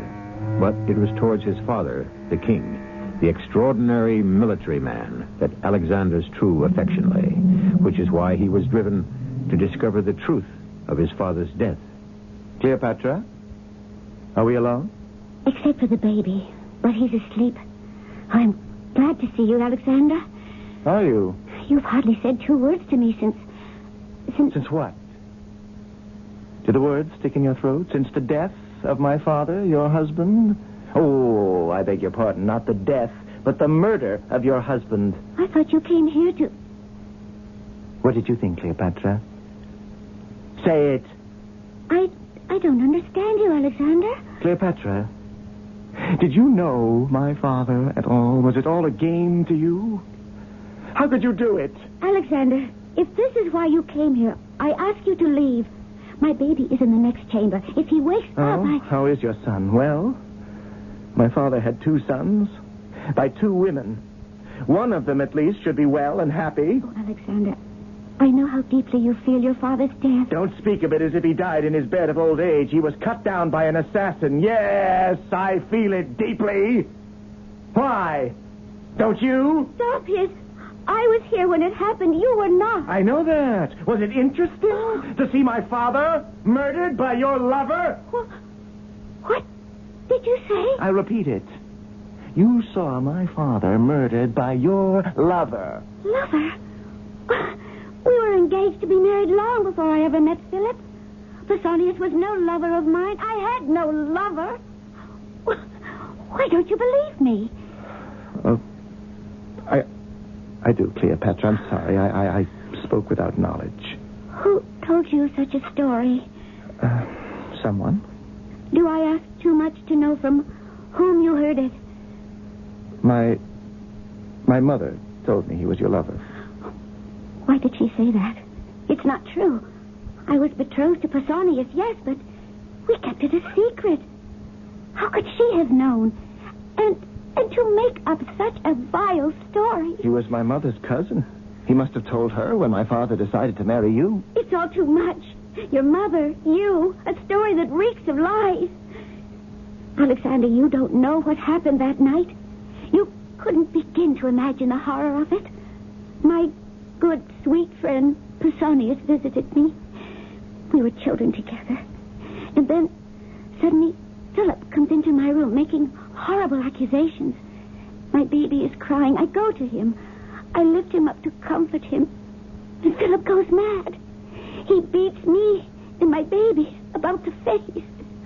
Of course, then, I mean, how could Personius stand there and do nothing? My dearest, only friend, Personius. It was too much to watch me, the baby. And so he stabs my father. To defend me, to protect the baby. We were beaten, do you understand? And what happened afterward when my father lay there in his own blood? He said, Personius said, it was the will of the gods. The gods willed him to murder? Oh, that's what he said. I didn't know what he meant. And then he ran from my chamber. He didn't get very far, did he? They chopped him to pieces with their swords. Let me alone. I hate all of you. Cleopatra, I'm going now. If I ever suspected you had anything to do with this, I ask you to forgive me. It's yourself you have to forgive, Alexander. I hope you can.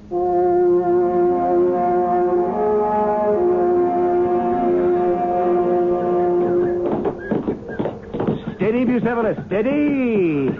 Has Captain Cyrus arrived yet? Alexander! Alexander! You sent for me, Alexander. I did, Cyrus. How's your cavalry? Well, we're never too happy in the stables, but put us back in the battlefield and we'll be just fine. Steady, Bucephalus. Careful of your horse, Cyrus. Don't let him get too close to mine. I sent for you, Cyrus, so that we could talk on horseback without being overheard. Yes, you're right. It is a very delicate matter. Now, have you been able to verify what you told me yesterday? I have. From another source. Confirmed what you've told me, you're sure? Absolutely. Two separate sources? Yes. The captain who took him and a sailor who cast off. This isn't the kind of accusation one makes lightly. They swear he left the port of Sestos in a boat and made that short trip across the Dardanelles, landed in Persia, and was met by a chariot. Why didn't these witnesses come forward sooner? They were afraid. What conquered their fear? Gold? Unbelievable. My father's most trusted general, Attalus. Uncle of Cleopatra to boot. Defects to Persia. Why, Cyrus? Why? It's incomprehensible to me. Alexander, do you remember Attalus' opposition to you succeeding the throne? Oh, he made no bones about that. But to turn traitor, how can an honorable man do such a thing? An honorable man didn't. Obviously, General Attalus thought it was inevitable that Darius would defeat you. The Persians would sweep you away, and he wanted to be on the winning side. It's very hard to swallow, Cyrus. Alexander, he is not the only one to turn tail. Our federation of states is dissolving. They think because my father's dead, there's no strong leadership. Sparta and Thessaly are talking revolt. Argolis and Elis have already declared their independence. Our garrison in Thebes is having a hard time holding them in line. Well, that's enough. We'll put down those insurrections. They'll rue the day they disavowed our protection. When can we begin? First duties first. I want that traitor Attalus arrested and brought home. But if he's protected by Darius... Find a way. I want him back here. I want him tried publicly in the great amphitheater. I want him executed.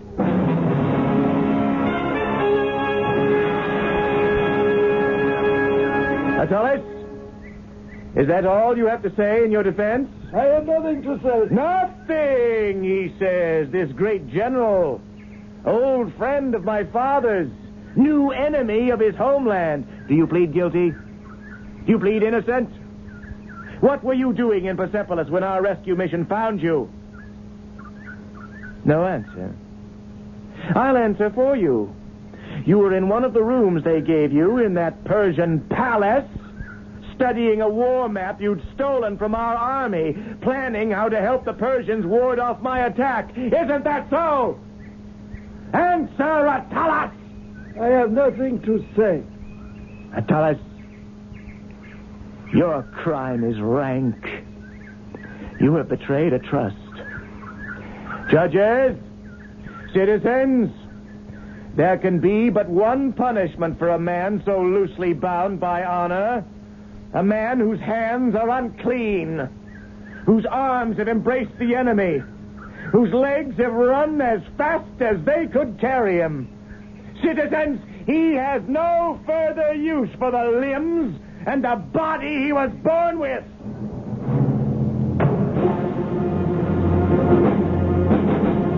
I, Alexander, king of all I survey, decree that this Attalus, a creature who has dishonored the uniform he wears, be taken to a place where no human eye can witness, be tied to 2 bent trees, and rent asunder!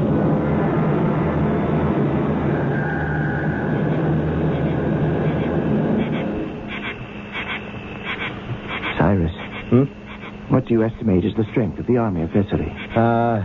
50,000. Good. Our 10,000 archers need only use 5 arrows apiece. If we could get them over to the enemy encampment. Do you see the reflection in the sky of their campfires? They're on the second mountain range facing the Gulf of Salonika. I'll never get my cavalry across those ravines. Never say never, Cyrus. We can move our 30,000 troops, traveling single file in 2 nights. Single file? Yes. Our engineers are widening the goat tracks that lead along the bluff. You expect 30,000 men and supplies and horses and cavalry to cross 2 mountain ranges on goat trails and surprise the army of Thessaly? Not expect, Cyrus. Demand. We'll descend from the mountains like goats and throw them into a panic. Tomorrow morning, Cyrus, I will meet you at the foot of Trasona at the Temple of Poseidon. At sunrise, Cyrus, be there. May I ask, what for, Alexander? Tomorrow night, when we march along the goat trails with our equipment, there'll be a steep cliff on one side. On the other, 200 feet down, the waters of the Gulf. It'll be dark. One misstep and the man is dead.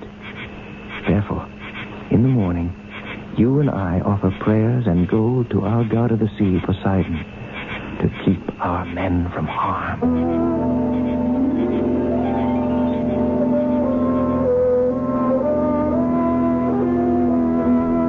Will you tell Senator Jason I can see him now? Ah, hail, Jason. Hail, Demosthenes. Come closer. I don't wish to shout. I have a feeling I'm being watched. Jason, have you news yet where Alexander is now? Our spies have lost track of him. They've lost track of 10,000 men? Lost track of 30,000. All we know is they were heading for Thessaly and moving very quickly along the cliffs facing the Gulf of Salonika. 30,000 men can disappear into the mountains? This Alexander plays war games differently from his father. We could always find him on an open field. If he takes Thessaly, he'll then go on to Thebes.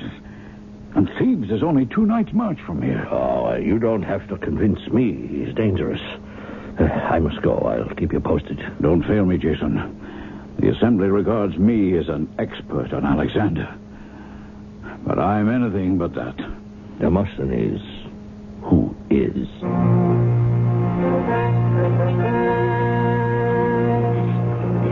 You, soldier. What's your name? Junius, sir. Junius. That cart is stuck. Help me push the rear wheels free. Driver, rein in your horses. We'll help you. Oh, Cyrus, can the men march by here? They can crawl around that cart. Junius, you take that back wheel. I'll take this one. When I give the signal, the horses will start up and we'll push. But, sir, there's only the space of a hand between this wheel and the edge of the cliff. I know that. Now, there's a heavy stone behind you. See if you can wedge it under your wheel so that when we push, the cart can't roll back on us. Well, sir, what I mean is being so close to the edge, if you wouldn't mind changing places with me. Change places? Do you know who I am? Not exactly, sir. I know you're my superior officer. You don't think it's insubordination asking a superior officer to take the more dangerous place? Not if he doesn't mind, sir. In battle, we fight together. I give my life for him, and he gives his life for me. Would you ask the king to change places with you? Oh, no, sir. I'd sooner die than that. Driver, we're changing places back here. Keep rein on your horses, and when I say go, start them up. Yes, Your Majesty. you the king? Never mind that. Change places. Hurry. You are King Alexander. Change places with me. Hurry. This cart of supplies has to move forward. No, I couldn't, Your Majesty. I'll stay here and push the outside wheel. Forgive me. I didn't know. Just give me the word and I'll do what you command. Are you sure? I beg you. Let's push the car now, Your Majesty. Oh, no.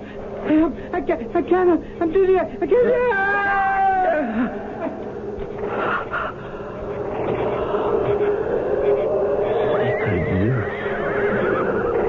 That poor soldier. May Poseidon grant him a safe journey to meet his ancestors.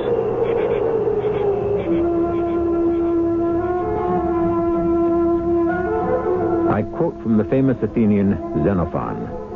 On campaign, the general must show he can bear better than his men the heat of the sun in summer, the cold in winter, and hardship on a difficult march. All those things go to make him loved by those he leads. Unquote. It's not unlikely that young Alexander the Great read and studied those words. We now see how he acted on them. I shall return shortly with Act 3.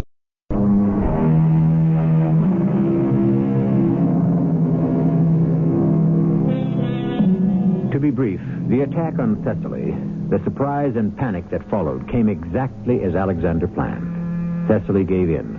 The Macedonian army moved swiftly south through the pass at Thermopylae, just as Philip had done, and a day later was encamped under the very walls of the fortified city of Thebes. In Athens, hair stood on end, and blood ran cold. What did I tell you, fellow Athenians? Did I not warn you? Alexander is today a 2-day march from our walls. With a dozen siege towers and battering rams, he can break down our gates. Senator Jason, you wish the floor?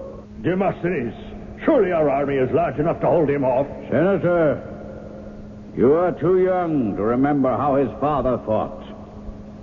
League upon league of foot soldiers, bearing spears, in marching phalanx, a solid block of death. The most frightening sight in the world. It has routed many an army. I appeal to the senators. Perhaps there is still time to make peace.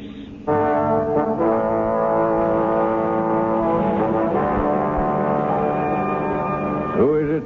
It is Jason Demosthenes. The assembly has met, a vote taken, a decision made. They voted without me? Well, they knew how you stood. They've decided on a plan of action. A peace mission is to be sent to Thebes to negotiate with Alexander. What makes the assembly believe Alexander will listen to such an offer? Well, they're quite sure that he will consider it. You see, Demosthenes, you have been appointed at its head. Now, if anyone can talk Alexander into sparing Athens, the assembly believes it is you.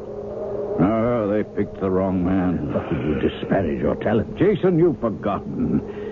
When Philip was murdered, I appeared before our assembly wearing a garland of flowers and praising Pausanias for his brave and noble deed, ridding the world of such a tyrant. And you think Alexander, hundreds of leagues to the north, heard of your speech? Everyone in Greece and beyond, from Egypt to Macedonia, knew it word for word. Darius wrote me from Persia to congratulate me. No, I think, Jason, you had better return to the assembly and tell them I would be worse than no one. And I cannot. I am afraid this was one of those rare occasions in which all 500 members stood to their feet and voted unanimously for you. Hardly unanimously. I didn't cast my vote.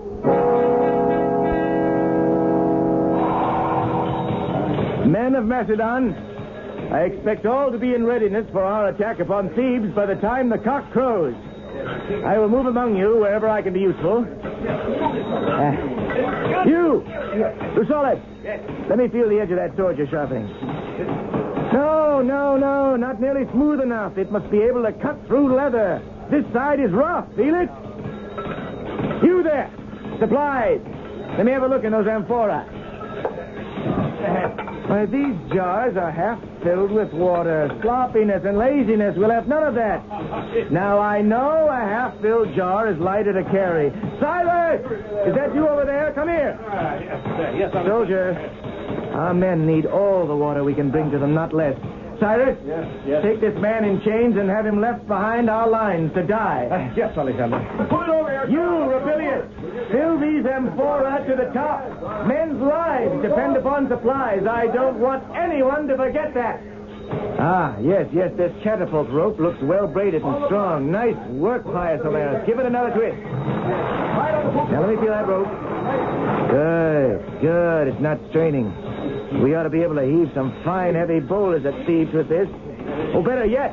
Hey, what say you, Pius Omerus? A cauldron of burning pitch. We'll make it hot for them. You there, Crates! Make sure that bronze prow is riveted solid to the front of the battering ram. Give me your hammer. I'll show you the way to drive the nails in solidly. Not short jabs, Crates, but this way. Slow. Strong. Even blows.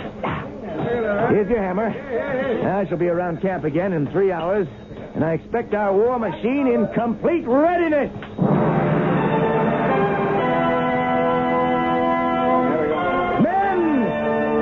Men! We've equipped 4 siege towers with catapults to throw boulders and cauldrons of burning pitch and brimstone. At the signal, these will be shot over the Theban walls. Their army, I expect, will retaliate with flaming arrows to set our platforms on fire. Our second assault will be troops under command of Generals Ismenus and Simon. They will scale the walls, drop inside, and open the gates for us. Then we follow with 2 waves of phalanxes opening up a wedge, followed by cavalry under the command of Captain Cyrus. Lead us, Alexander! Now, men, I look to each of you to make sure his spear, his shield, his breastplate, and his leggings are in perfect condition. Be dead certain about this, or you will be certain dead. You have 2 hours. When the cock crows, we shall attack. The only possible change in plan would be if Captain Cyrus gives us new information.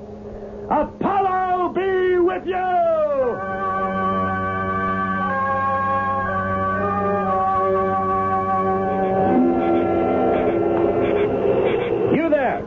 You, that black horse in the white robe. What are you doing riding about here at night? Speak or I'll run you through. Who is that? Cyrus of Macedonia, captain of Alexander's cavalry. Now stand and identify yourself. I am Demosthenes, the Greek. Speak louder. I can't hear you. Stand there. I am on horseback. How do you presume I shall stand? I see you have 3 other horsemen behind you. Who are they and who are you? Captain Cyrus, do you wish me to remain over here standing still? Or shall I approach you where you can hear me? Come forward. Come. All right. Leave your men where they are. Captain, I am Demosthenes the Athenian. Yes, I know you. The man of the compelling tongue. We have traveled from Athens to greet King Alexander. Very good of you. But he is in the midst of battle. We have come on a mission of peace. Demosthenes, this is no time for peace. In a few hours, we are attacking Thebes. Oh, I disagree. There is always time for peace. Will you take us to Alexander? I will not. Oh, come now, dear cavalry captain. Be not so foolish. A truce with Athens will be of great advantage. That may be. But today, the outstretched hand is furthest from our thoughts. Now, go home, Demosthenes, and come back some other time. I must see Alexander now, today. You have had your little game, and it is over. I remember now where we met before. Yes, I accompanied King Philip when he and Alexander came to see you in Athens. My answer may not be as silver-tongued, but it is no, nevertheless. What if I go my own way with my emissaries and seek out the king myself? How much do you value your life? Athenians had their chance to make peace with King Philip and threw it away. Well, we were hasty. Yes, and you were proud, defiant, and stupid. Where King Philip would have met you halfway, Alexander will not. I know why Athens is so anxious for peace. Because we speak the same language. Nonsense. Because we are a 2-day march from you, and there is just the possibility Alexander will swallow Athens whole. Is Alexander so hungry that he would devour all of Greece? Not all. Only its choicest parts. I'll tell your government to prepare itself. It is only a matter of selecting the time and the meal. But Alexander will assuredly eat all of you alive or dead.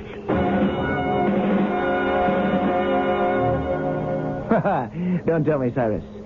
The four of them, Demosthenes and his three little peace missionaries, turned around and left you. Alexander, they couldn't leave fast enough. Now, one of them rode straight into a tree. So you can mark up that the first Athenian casualty occurred in the woods outside of Thebes. It's all too late. Demosthenes is a great man, Cyrus. I wish you were Macedonian. We have as great in our country. One can always use a man of vision. Imagine sending an orator to effect truce. No, the Athenians selected well. They know I admire men of thought. I admire his reasoning and his eloquence. But it is too late for that. Actions must now speak louder than words. Cyrus, it is time. Fellow soldiers, are we ready? Wait! King Alexander, wait! What is it, Cyrus? The gates of Thebes are opening! Look, an officer on a horse carrying a white banner! Have him brought to me!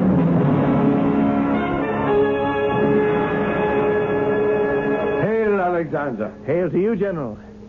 It's an honor to welcome you to my tent. You are the chief of staff of the Theban army, am I correct? Our government has instructed me that surrender is the only course left to us. A sensible realization. A battle against a walled city is not a battle a soldier enjoys fighting. Thebes was the first city-state to revolt after my father's death. I'm glad it's the first to recognize the error. King Alexander, I lay this banner at your feet to formally tell you Thebes will rejoin your confederation. The troops may be disappointed you don't wish to defend yourselves, but that's the game of war. You like war, Your Majesty. General, I enjoy it. Too bad. You may enjoy less of it now that we have surrendered. All other city-states will do the same. They'll say if Thebes capitulates, we had better also. And will Athens? They do much talking there. I'm not sure about their fighting. Well then, General, you believe that all the Greek city-states will fall into line and join me so that together we can challenge Darius of Persia? I do believe that. Your opinion could make a man quite conceited. How do all those city-states know I can wage war and win? Their only experience has been with my father. He subdued them. They will come to realize it, King Alexander, as we have. And I'm only beginning.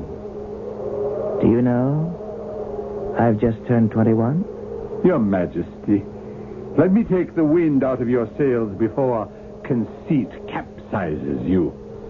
You have courage, and you know the art of how to divide and conquer, but you have much to learn. So speaks the commander-in-chief of a capsized country. Why did you bring me this white banner if you were not afraid? King Alexander, it is not you we honor and fear. It is your soldiers.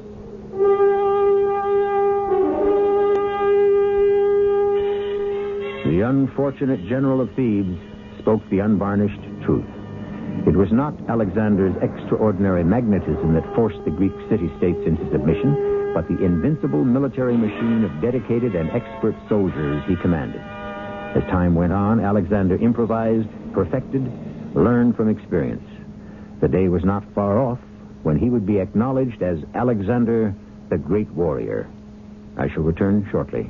Winter is the perfect time to catch up on many indoor fix-ups. And True Value hardware stores offer helpful values on the tools and supplies you may need in their Super 8 circular.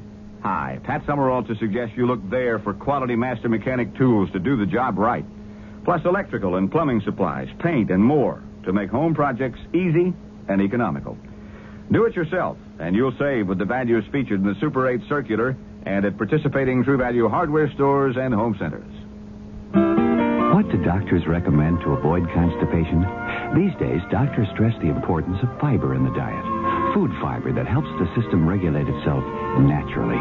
Metamucil is the laxative made from natural fiber. No chemical stimulants. So for occasional constipation, doctors recommend Metamucil more often than any other laxative. The way to overcome constipation is the natural way. But if not nature, Metamucil. Read label and follow directions.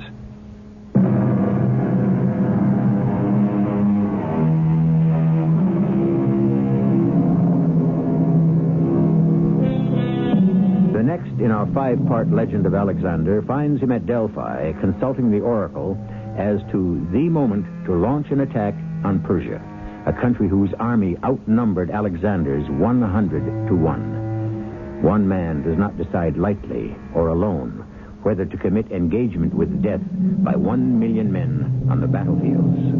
What the oracle advised would decide forever the face of Europe. Our cast included Russell Horton, Earl Hammond, E.V. Juster, and Ian Martin. The entire production was under the direction of Hyman Brown. And now, a preview of our next tale. Careful, sirens. That last one came awfully close. That's the lot! Small as we could make them. Lot of good reading there. Alexander. Hey, come, here. Have a look at these pieces. I don't have to. I know what they are. Didn't last long, did it? They must have known all along asking for a truce was just to gain time. I was never convinced about their sincerity. Why bother exchanging treaties chiseled into marble and then to break it up in such an offensive manner, tossing it out of the city piece by piece? Why, it's an insult. We'll repay them. Such an effort shouldn't go unrewarded. You up there, soldier, tell your commander-in-chief at dawn Alexander's great army will enter your city to teach Thebes a lesson. That we do not accept the breaking of a treaty to which we have affixed our seal. Be prepared for an invasion. This is E.G. Marshall inviting you to return to our Mystery Theater for another adventure in the macabre. Until next time, pleasant dreams.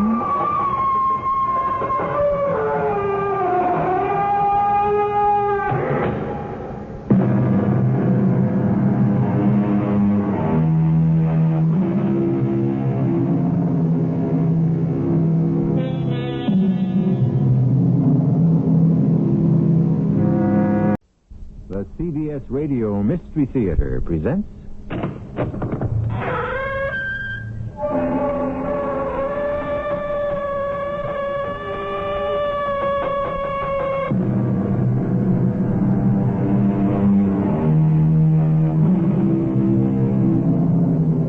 Come in. Welcome. I'm E.G. Marshall. This is the first week of the 8th season of the Mystery Theater, the longest-running consecutive present-day series of dramas on the air. To celebrate the new season, we bring you the legend of Alexander, a man who believed in oracles, thunderbolts, and many gods, yet defied the world of man. A born military genius who at 20 swept over east and west, and whose innovative war-making 300 years before Christ equaled anything seen since. The mystery of this man of the future who lived in the past is a paradox we hope to unriddle. Alexander, you have turned cruel. One changes, Parmenio. What has changed you? The useless, unnecessary death of my closest friend, Cyrus. I see him still. His head laid open by a piece of marble carelessly thrown by a Theban soldier. I held him, dying, in my arms. And I vowed I would burn Thebes to the ground.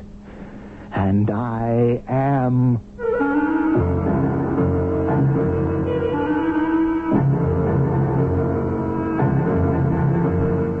Our mystery drama, The Legend of Alexander, Part 4, The Oracle, was written especially for the Mystery Theater by Gerald Keane and stars Russell Horton. I'll be back shortly with Act 1.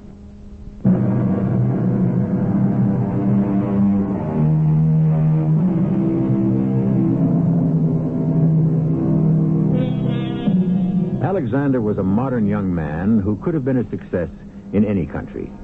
He lived before his time.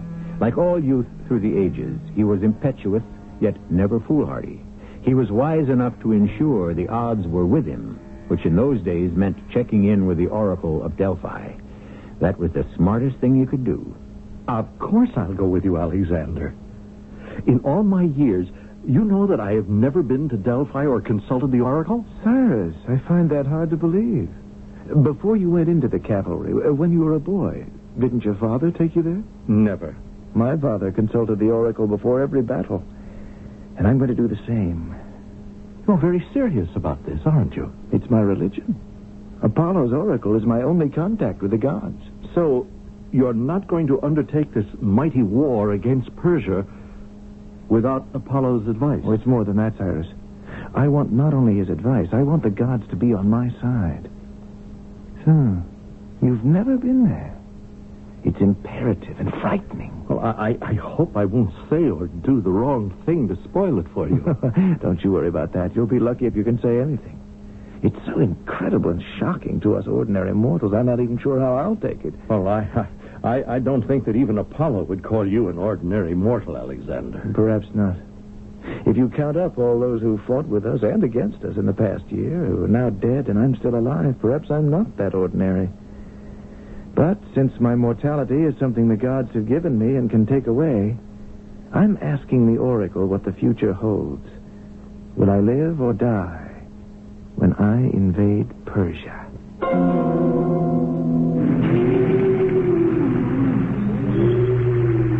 This antechamber in the Delphi temple is where we have to wait until it's our turn. One of the priest prophets will come down and tell us when it's time for our audience with the Oracle.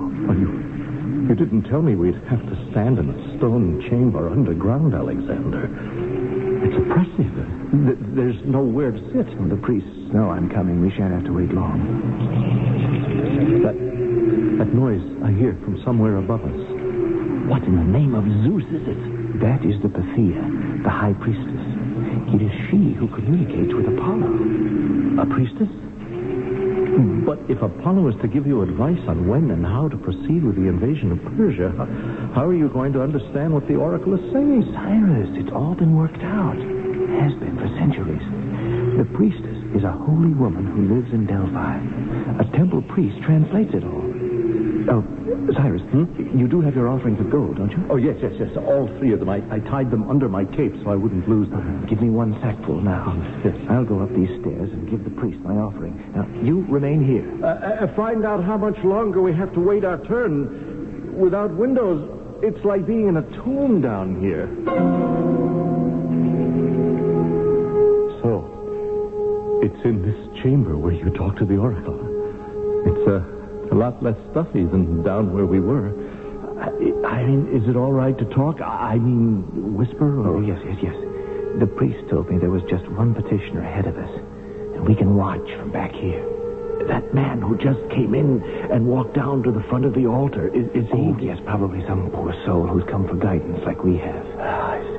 And in front of the altar, that round platform of marble on 3 gold feet, what is that for?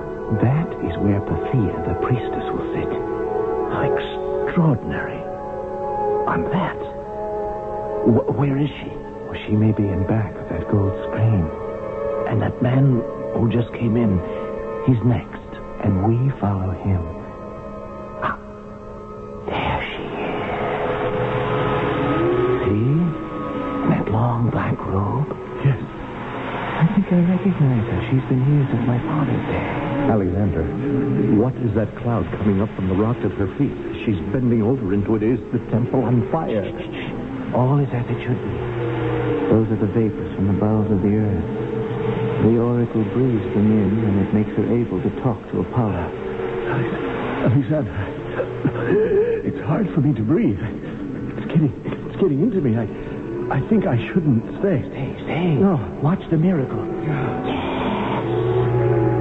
She started the revelations of Apollo. What is it, Cyrus? Where are you going? What's the matter? No. I'm all right. Cyrus, your face is chalk white. Oh, I'm sorry, Alexander. I must get out of here. Cyrus!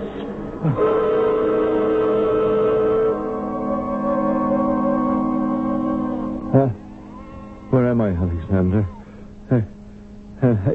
Alexander, is that you? How do you feel now? Well, I don't know. Where are we? In a shepherd's cottage. What? Where? Why? At the foot of Mount Parnassus. You were overcome by the fumes at the oracle, so I carried you out. This was the first place I could find. The shepherd was kind enough to take us in. Well, does he know who you are? King Alexander? There was no reason to tell him. He's gone off to round up the rest of his sheep. Do you mean to say that You fainted dead away. Well, I never passed out in my life, and I've spent months in the desert. Did you get your advice from the oracle? No, I left in a hurry, carrying you. Well, I just can't forgive myself to collapse like some frail woman. Well, I'm perfectly all right now. Now let me up from this pile of straw, and we'll go back to the temple. It's dark now. The temple's closed for the day. The shepherd will be back soon with some more wood for the fire. We'll share his bread and milk and honey. Spend the night here. First thing in the morning... Wait. What is it? You're right. We've got to go back to the oracle right now, not wait till morning. People will be lining up all night. Well, surely the king would be granted an audience ahead of anyone else. Apollo makes no such distinctions. A man is only a man. Each is equally entitled to Apollo's wisdom, beggar or king. To Apollo, all mortals are equal. Well, isn't it possible that some mortals are more equal than others? Now stop joking and hand me that torch. I'm going to light 2 of these from the fire, and we'll be on our way.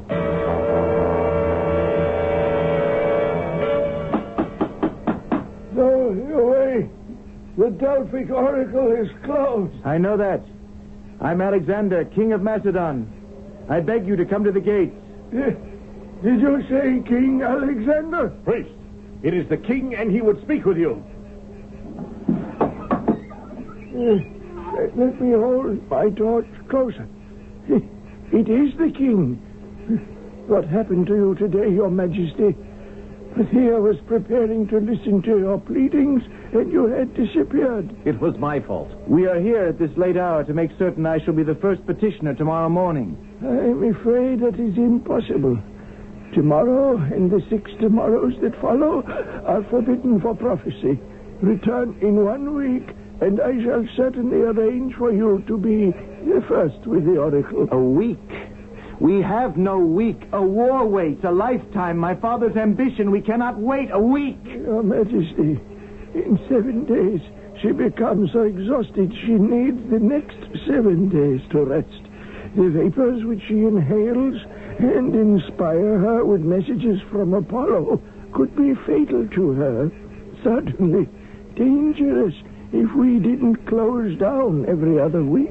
Let me talk to you not as a holy man, but as a patriot. We would all like time to restore ourselves. We all would like to know we're safe from harm and can close our eyes. But death is at the door. That is why I must have Apollo's help. I don't need it in 7 days. I need it now. The Pythia has a responsibility to all people, everywhere. Yes, but she is an elderly woman. And I am Alexander. I wait for no one. Holy man, take up your torch and lead us to where she lives. What good would that do you? She lives in a little house in the village of Delphi. It isn't sacred ground. Is she the voice of the oracle, or is she not?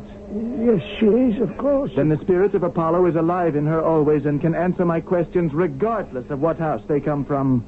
Priest, we follow. Lead the way.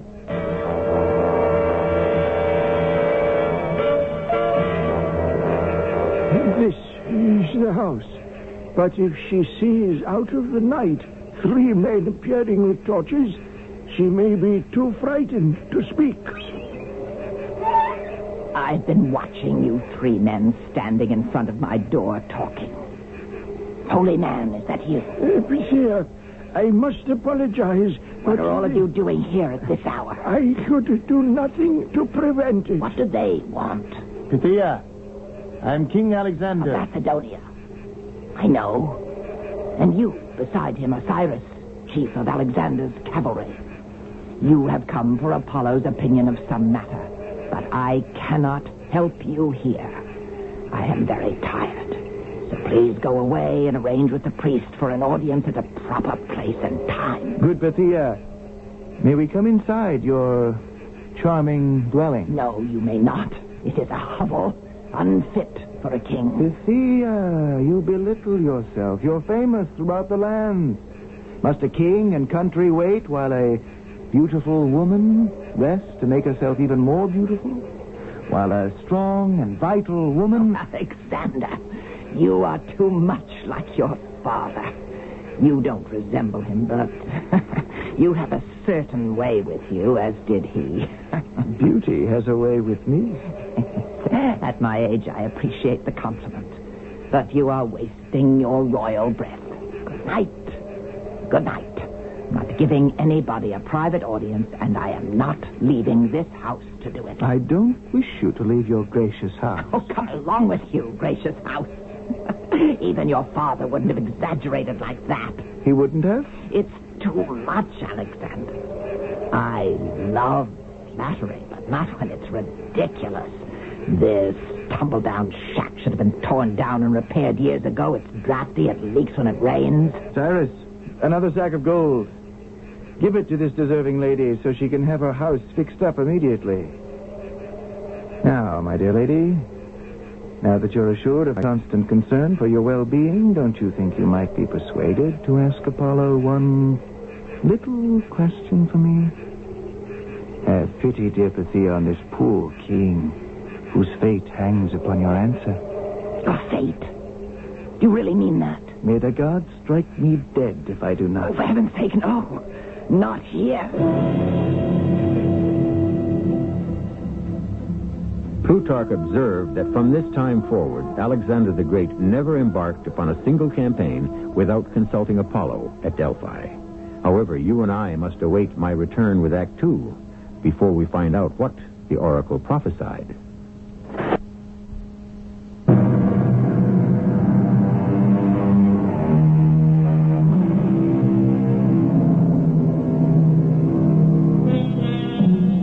We are at Delphi in ancient Greece, 300 years B.C. It's a small town on the southern slope of Mount Parnassus, Mecca for those who desire a peek at their future. Inside the Temple of Apollo, intoxicating vapors are breathed and interpreted by the oracle. But Alexander the Great has missed his appointment and has gone to the house where the oracle lives. King Alexander, you said you have gold to repair my house. Where is it? Cyrus, give it to her. There should be more than enough gold in that bag. Are you listening to me, Bethia? Since you are always in command of those powers which never lessen or wear off, even when you're here at home... I don't know if that's true. You're a true oracle. And it would be no trick for you to ask Apollo for the answer to one small question. Alexander, I will not give you a private audience. There's a time and a place for every sacred communication. That is what the gods have decreed. They have not decreed anything of the kind. Apollo speaks through you, but not because you sit on a piece of marble on gold legs and put your face into that smoky wind. Oh, you are stubborn. I'm desperate. I must know. Will all go well on my planned campaign in Asia?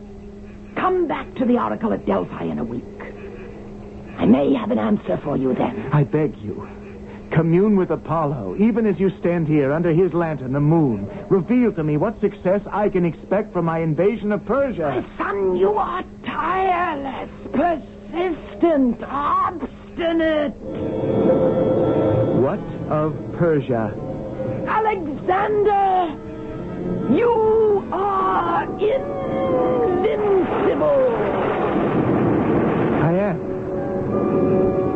I am? Say no more. Cyrus, did you hear that? Invincible.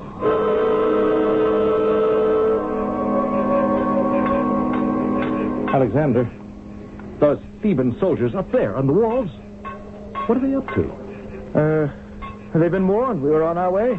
Yes, but what are they doing? Building a higher wall around Thebes? Sounds more like they're breaking something. It's coming from up there over the front gates. Except for that hammering, the entire city is silent and locked up tight for the night. Surely the Thebans don't think 30-foot walls are going to keep out a modern army. Not ours.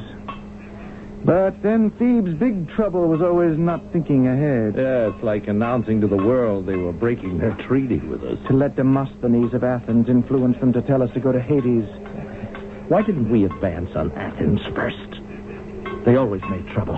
Thebes is easier to capture. When that's done, you'll see how quickly Athens will knuckle under. How are the men? Well, I can only speak for the cavalry. They can hardly wait for you to give the horn signal at dawn. I hope this is the last petty annoyance I'll have. You're very angry that they broke the treaty, aren't you? Only because it delays our expedition against Persia. I can hardly wait for that. You heard what the oracle said? My son, you are invincible. Cyrus, let's walk up to the walls. The moon's out now. I'd like to get closer, see what they're doing up there. Alexander? Look, I can see two men up there on the parapet. I think they're building something. No, they're smashing some flat stone, I think. They just broke off a corner. Well, they see us. You down there! Are you Macedonian? What if we are? We'd like a word with King Alexander. We heard he and his army are spending the night outside our gates. Yes, well, what do you wish to tell him? We have a gift for him to welcome him to Thebes. Stand away, we'll throw it down. We have a few more gifts like that just as soon as we make them. Do you see what they threw down? Yes, it's the corner of a marble slab with some writing carved on it. Here are a few more gifts from Thebes to the great Alexander. Careful, Cyrus. That last one came awfully close. That's the lot. Small as we could make them. A lot of good reading there. Alexander. Come, here. Have a look at these pieces. I don't have to. I know what they are.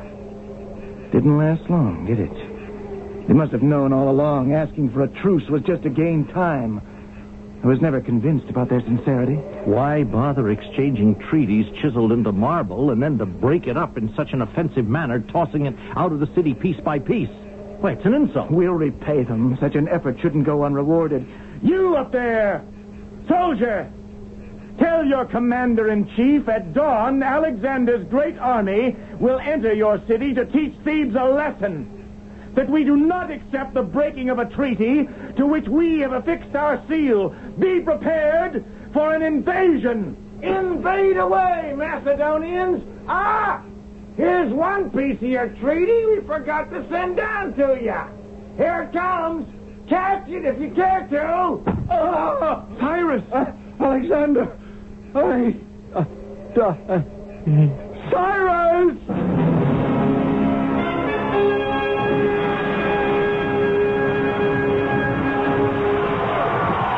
Alexander. King Alexander. Yes. Yes, Commander, what is it? May I speak? Not as one of your generals, but as one who has known you for many years. One who taught you military matters when you were young. I don't understand, Commander. You have something to report to me? Alexander, Thebes is being sacked, destroyed, burned. What pleasure can you derive from... there you are. The musicians. Excuse me, Commander. Come over here, you two. Sit in front of the balcony and play for me. Commander, I enjoy the flames, but the noise is a bit offensive to my ears. So I have ordered these musicians to sweeten the sounds out there with their instruments. Alexander, all yesterday and all this night you have sat here watching the city being devoured. But I like that. A great soldier like you doesn't enjoy seeing the innocent suffer. I sit here, my old teacher, and enjoy my revenge. These Theban beasts killed Cyrus, a man who saved my life 100 times, whose friendship I esteemed above that of my own father. They cut him down in the flush of his life. And in return, I am obliterating their cruel city from the earth. The death of Cyrus has changed you? Yes. The useless, unnecessary death of my closest friend. I see him head laid open by a broken piece of a broken treaty.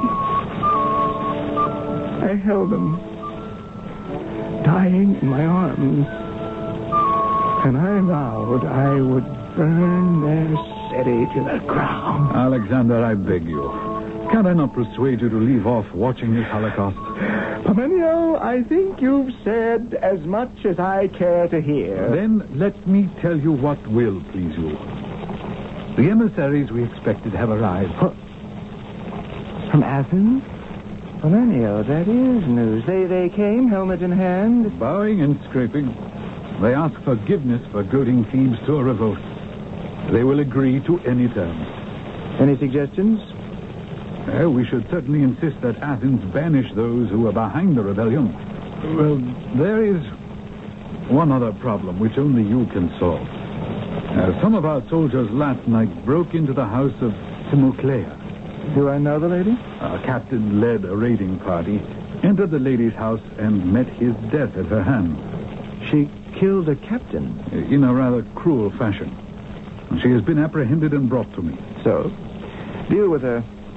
Well, this lady, Timoclea, says she is the widow of an officer who fought the Battle of Chaeronea with your father.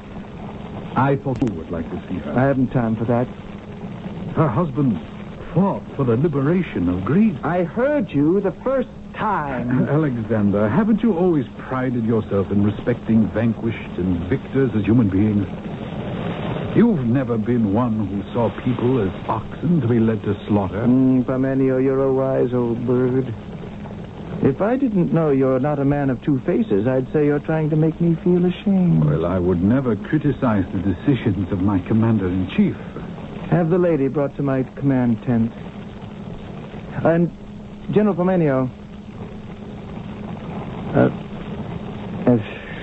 never mind.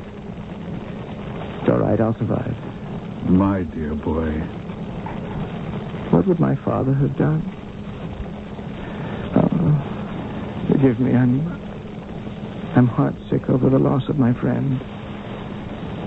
I have no words to tell you how I feel. It hurts. Deeply. Grief is itself a medicine. I pray you are right.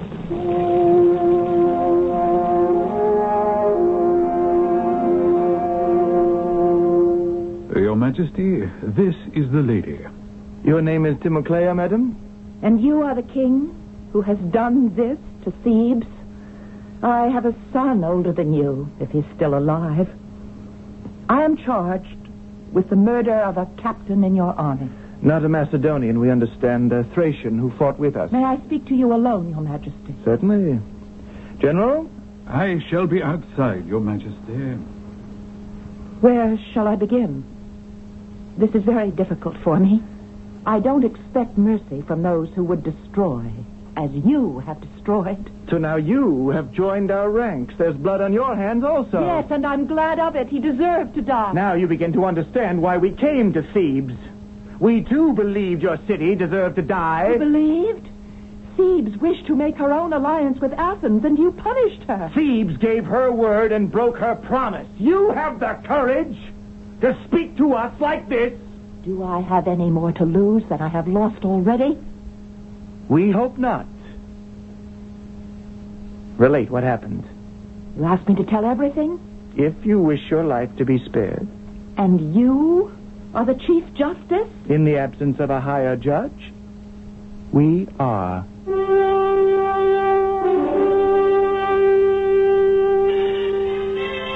Even as he was passing judgment, Alexander felt guilty. He admired courage and compassion. In the years that followed, he knew he had not been compassionate with Thebes, that he had given free rein to revenge. He knew the destruction of Thebes was a monstrous act for which Alexander never forgave himself. I shall return very soon with Act 3.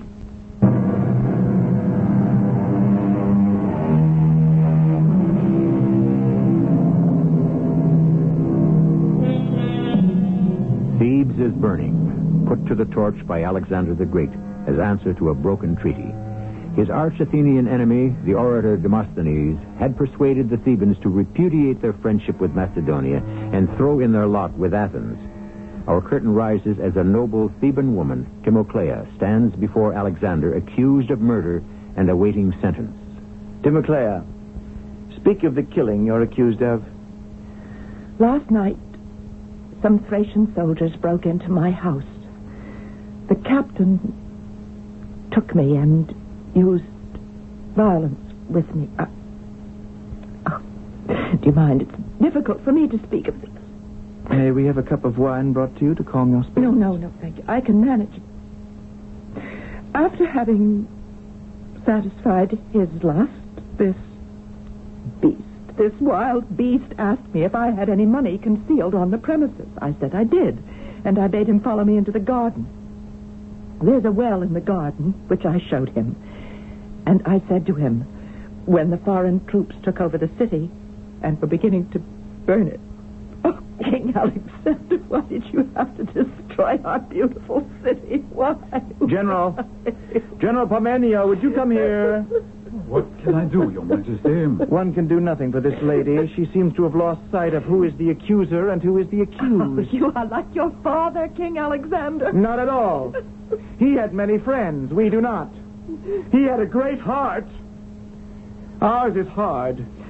In return for his goodness, he was murdered. Goodbye, madam. Your Majesty, is this lady guilty of murder? We never got round to the details. Well, the king has a quick temper. If you can confine yourself to answering a simple question, we can proceed. I'm sorry. I'll confine myself to what happened.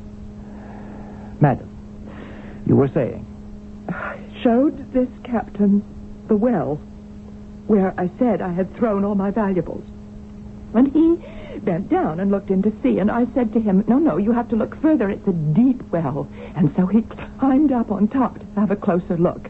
And I came up behind him, and I pushed the ugly brute into it. Are you going to have me executed? Or sold into slavery? Madam, your husband was in the war? I am the widow of Theogenes, who fought the Battle of Coroneo with your father. He fell on the battlefield for the liberty of Greece. Theogenes. Yes, I know that name. My father spoke of him. Whatever you will do with me, I'm not sorry for what I did. I would do it again. Parmenio, take this lady and have her accompanied through the Macedonian lines to whatever place she wishes to go. Guard her well. She's very brave. And she's free.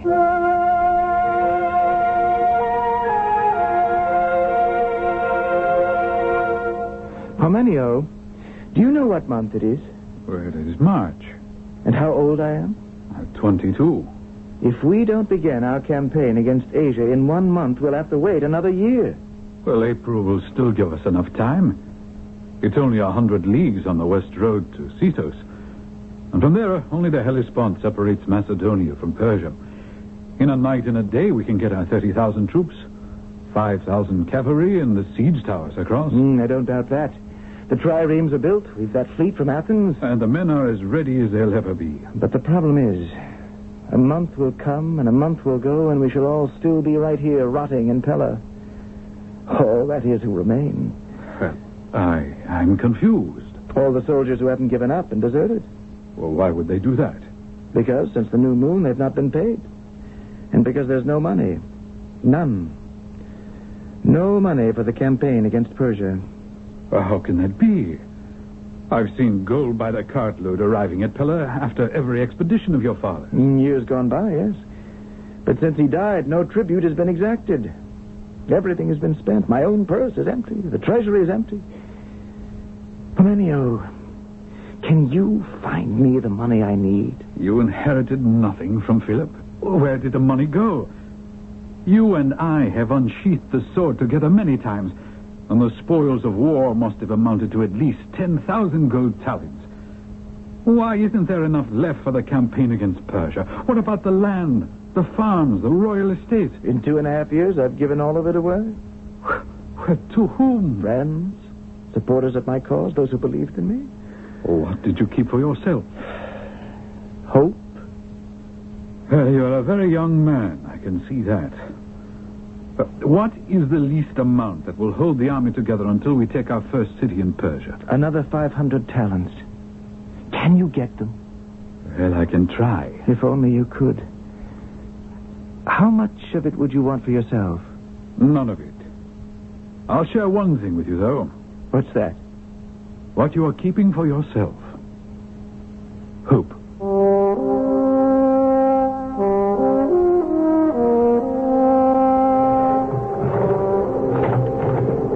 Listen to those oars men row, Parmenio. Listen to the wind and the sails. How I waited for this day. Bless Apollo for granting us this clear day for our crossing. I haven't blessed you for not raising 500, but 800 talents. There are many people who believe only you can ensure the safety of the Hellenic world against Asia. Now, when we get to the middle of the Hellespont, we'll drop anchor long enough to make our offering to Poseidon. Are your commanders on shore keeping an eye for us to signal when to launch their boats? I'll wager they're not the only ones watching. Darius is bound to have spies on all the opposite hills to tell him what we're up to. I accept the honor. And you won't be difficult to spot. Full armor, white plumes on your helmet, standing up here beside the helmsman. I want those who chronicle this war to know I steered the way. How far from the shore are we now? This is halfway across. Then here is where we make our offering and our prayers. Cast anchor! Cast anchor! Ship oars! Backwater slowly into the wind! Ship oars and backwater! Lower sail! Lower sail!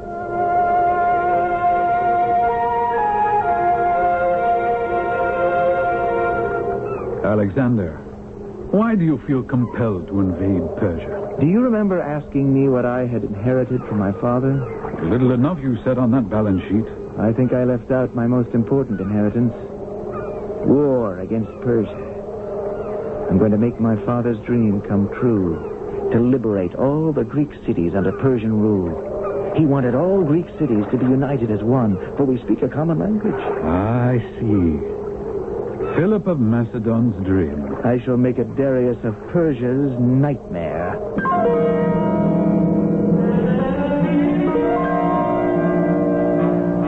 Let me wake up.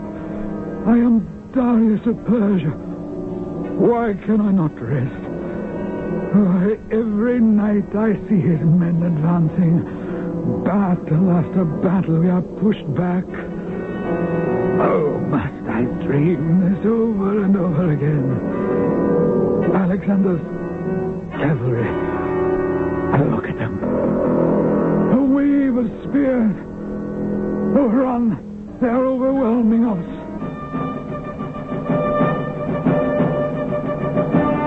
Now I am here, on the battlefield. I'll show Alexander how Darius handles a sword and a spear. My cavalry cannot be helpless. Send in the armed chariots. Oh, no. No. His archers have slain all our charioteers.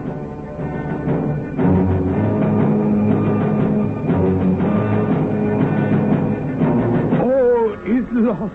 Run. Run, save yourselves, Persians. Oh, you gods.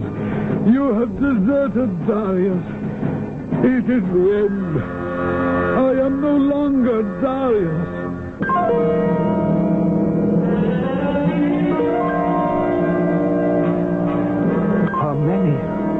Have you ever seen anything like this royal tent Darius left behind? This color, this fine weave. Never. We'll walk inside. Imagine a tent floor made of the cedars of Lebanon.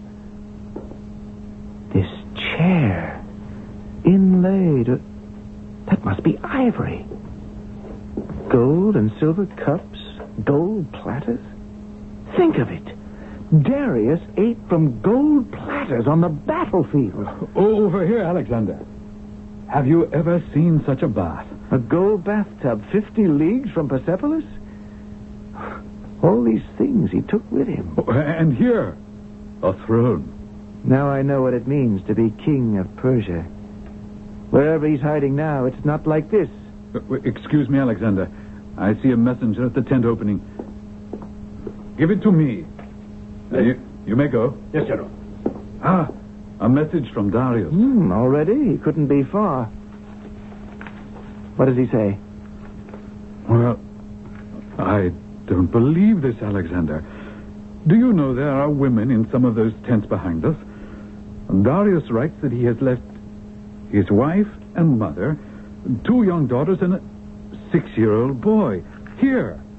Right here. He says, Great Alexander, I acknowledge you have won most of Asia Minor. I offer you, most esteemed warrior, friendship and alliance. What say you to that? Find out where he has concealed himself and send him word that I reject his offer. Friendship and alliance with him, let me call a scribe to take down your very words. Will you have the scribe brought into the royal tent? And what of the safety of Darius's mother and wife and children? Say in the message that the royal family will be returned, but he must come in person and plead for them. Scribe, take down the king's words. I'll give you the beginning of his message later. And in future, Darius, when you send to me, send to the Lord of Asia. And do not write to me what to do, but beg of me, as master of all you own, for anything you need, or I shall judge you an offender. If, on the other hand, you claim your kingdom, take your stand and fight for it. And do not run, for I shall find you wherever you may be.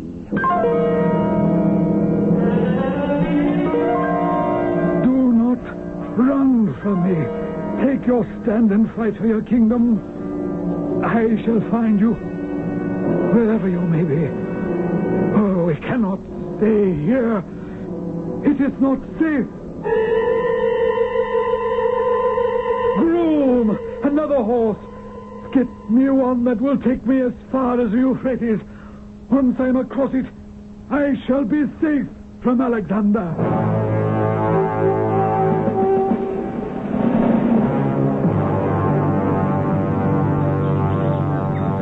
Alexander. Alexander, it's morning. Ooh, who is it? Parmenio. What brings you to Damascus so early in the morning? It has slipped your mind, Your Majesty. Your whole army is now in Damascus. Oh, yes, so they are. It's a lovely city to spend the winter. Don't you like it, old friend? Yes. You don't know what a pleasure it is to have plenty of food and plenty of rest. And plenty of entertainment. We deserve it, all of us. What day is it? 2 days later than you think. Wasn't that a party? By Apollo, an invincible party. or a party for the invincible, huh? Well, I left early 2 nights ago. Parmenio, there is criticism in your voice. What's that in your hand? A letter from Darius. We haven't heard from him in months. What does the dear Persian want? Well, he wants his family back. And as ransom, he offers you 10,000 talents. All the land west of the Euphrates. That's because he is hiding east of the Euphrates. And he offers you a daughter in marriage. And an alliance. The terms get better every time he writes. But no. There's still a great deal of land to be won, and right here for the winning. It is written on Olympus that I must battle Darius one more time and gain the entire Persian Empire. It is so written? Oh, yes. And I shall succeed. Remember? The oracle told me I was invincible.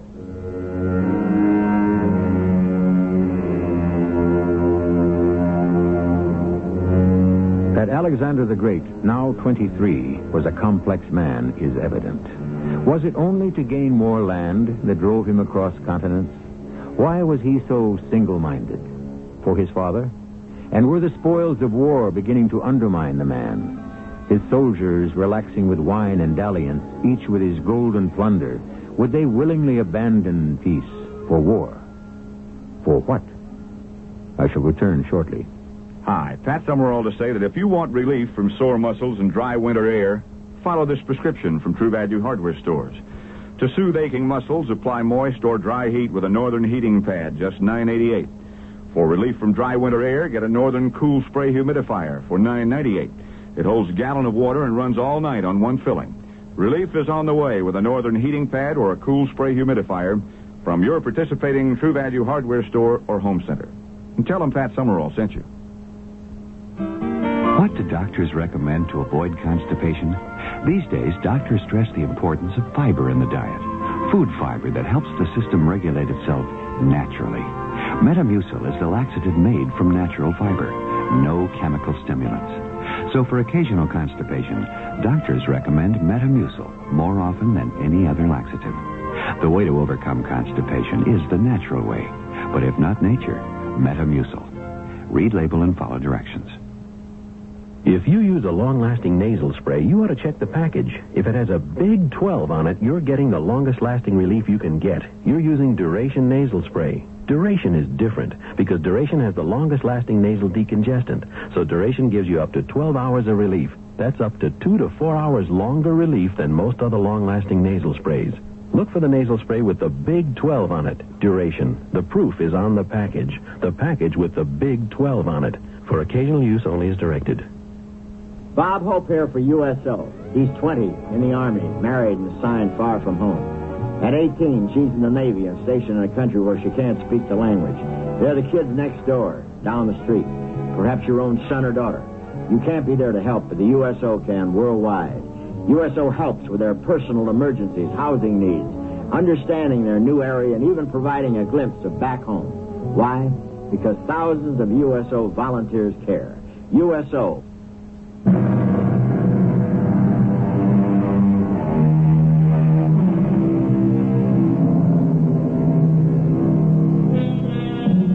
Our next broadcast will conclude The Legend of Alexander, which we have presented to signal the start of Mystery Theater's 8th season. We grant you some liberties with time, place, and person may have been taken, but we are reflecting a legend and hoping, as the poet W.H. Auden has said, to break bread with the dead. Our cast included Russell Horton, Marion Seldes, Earl Hammond, and Lloyd Batista. The entire production was under the direction of Hyman Brown. This is E.G. Marshall inviting you to return to our Mystery Theater for another adventure in the macabre. Until next time, pleasant dreams.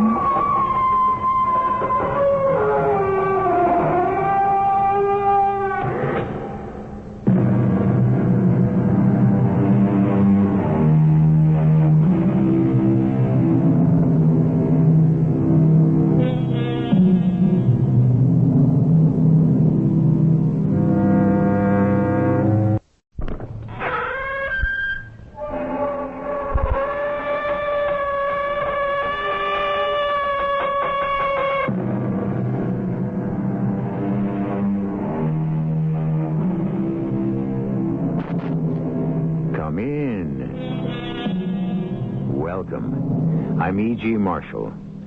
To celebrate 8 seasons of radio's first theater of the 80s, your Mystery Theater, we have brought you a week of the strangest, most perplexing story we could find. A legend that demanded to be dramatized, based on the harrowing and haunted life of Europe's first world ruler, the young and powerful Alexander the Great. Alexander, I can go no further. The wind and ice are at my throat. You go on. Desert you here in the mountains, Lysander?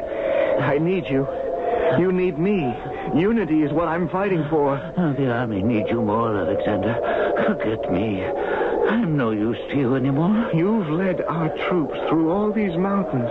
You can't stop now. One old man, more or less, makes no difference. Go on without me.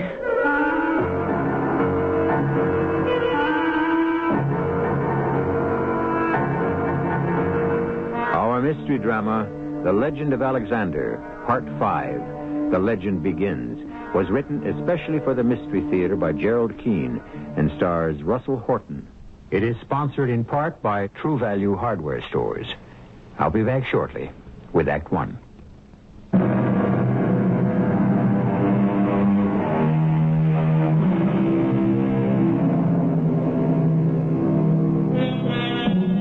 was 20, he ascended the throne. He found himself king of a crumbling empire. The Greek city-states fell apart, each going its own way, till they discovered the 20-year-old ruler they had to reckon with was Alexander the Great, an unholy terror in battle.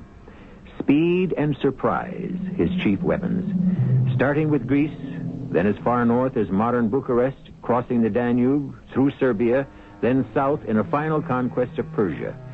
Now he knew he was the great invincible Alexander. He believed it.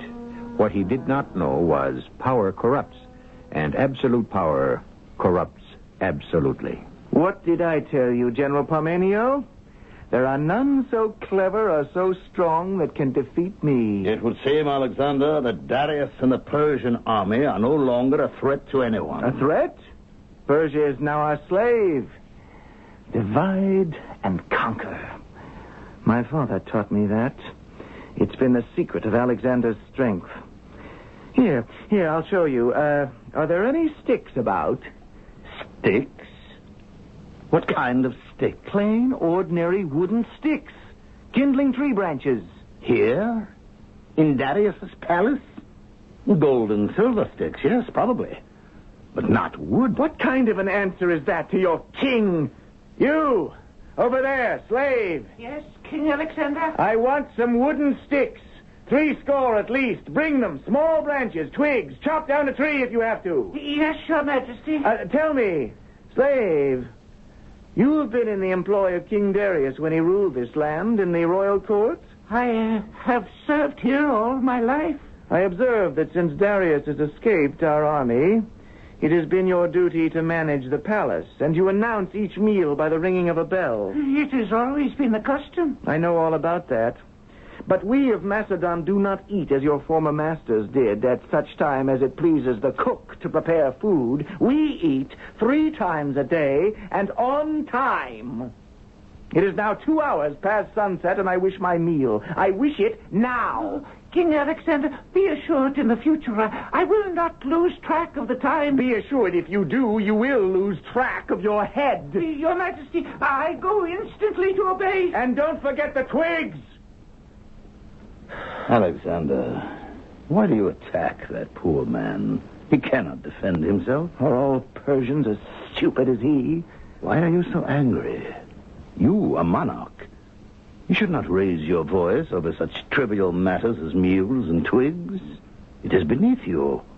I would have passed the word along.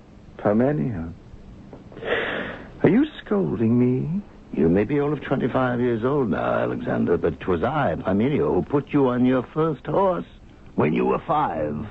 There is something wrong with me. My temper is too short. Why is that? The ways of the mind are a mystery to me. But victory after victory has not brought out the best in you. Hasn't it? I'm building a new world? That's not the best in me? You have succumbed to the wart that disfigures power. And that is arrogance. You are not a god, Alexander. And to what do you attribute this evil wart, this boil on my face? You know your Odyssey, your Homer? As well as any man. Do you know what Achilles meant when he said, "He whom the gods would destroy will be granted his every wish"? The gods are out to destroy me, is that it? You are not the Alexander you were. That is all that I wish to say now. Just some food for thought. Ah, food for the stomach. And where are the sticks I asked for? Here, Your Majesty. I hope these are long enough, or short enough, as Your Majesty desires. Will Your Royal Excellence be pleased to sit under the gold canopy so that we can serve you your meal there? First, the sticks. Parmenio, come closer. My father's secret. Now watch. I break one. I break another. Another. That is how my father, Philip of Macedon, brought each state to its knees, one at a time. You see how easily it's done? Now, we put all these twigs together. My purpose is to gather all the city-states of all lands together. Like this. One solid family. of many branches, all speaking the language of Homer, Aeschylus, Sophocles, forming one great world of nations of the same tongue and cultures. Tie them, bind them all together as I am doing, and no one can ever break us apart. Try it, Parmenio. Here, take this bundle of twigs. Try to break it. I don't have to, Alexander. I understand your point. They may give, they may bend, but together they are indivisible and unbeatable. This tree of states cannot be broken. Now, to food. Help me up to the throne, Parmenio. You may sit somewhere below me. I've sat in many thrones, but never Darius's. Comfortable. But it won't do. No? Look at my feet. They don't touch the ground. Am I so short? King Darius is extremely tall. Yes, he is. I can't have this. You, slave. Yes, Your Majesty. Before I'm served, I need, do you see that table? Push it under my feet. Now, a little closer. That's better. Now my feet have something to rest on. Place each dish on a small tray and bring it to me. You, don't you hear me? Your Majesty, I cannot. My heart is giving out. What is the matter with you? Give me a tray with each dish. I'll rest it across the arms of this throne and eat. I think it upsets this loyal Persian to see you seated on Darius's throne. No, it isn't that. It's the table. This table I placed here on which you put your feet. It is the table on which I served my King Darius his meals. Of course. You understand, don't you, Alexander? The poor Persian can't bear to see your feet on a table from which Darius took his meals. The table has a meaning for the man. To him, it is a sad omen. It has a meaning for me as well. Darius's dinner table is Alexander's footrest. To me, that's a good omen. It means that soon Alexander will be trampling all over Darius. Now, the food. And no delay. No. I changed my mind. I'll have some wine first. Parmenio, join me in drinking to the health of Alexander the Great and our next victory. Tomorrow, we take Persepolis.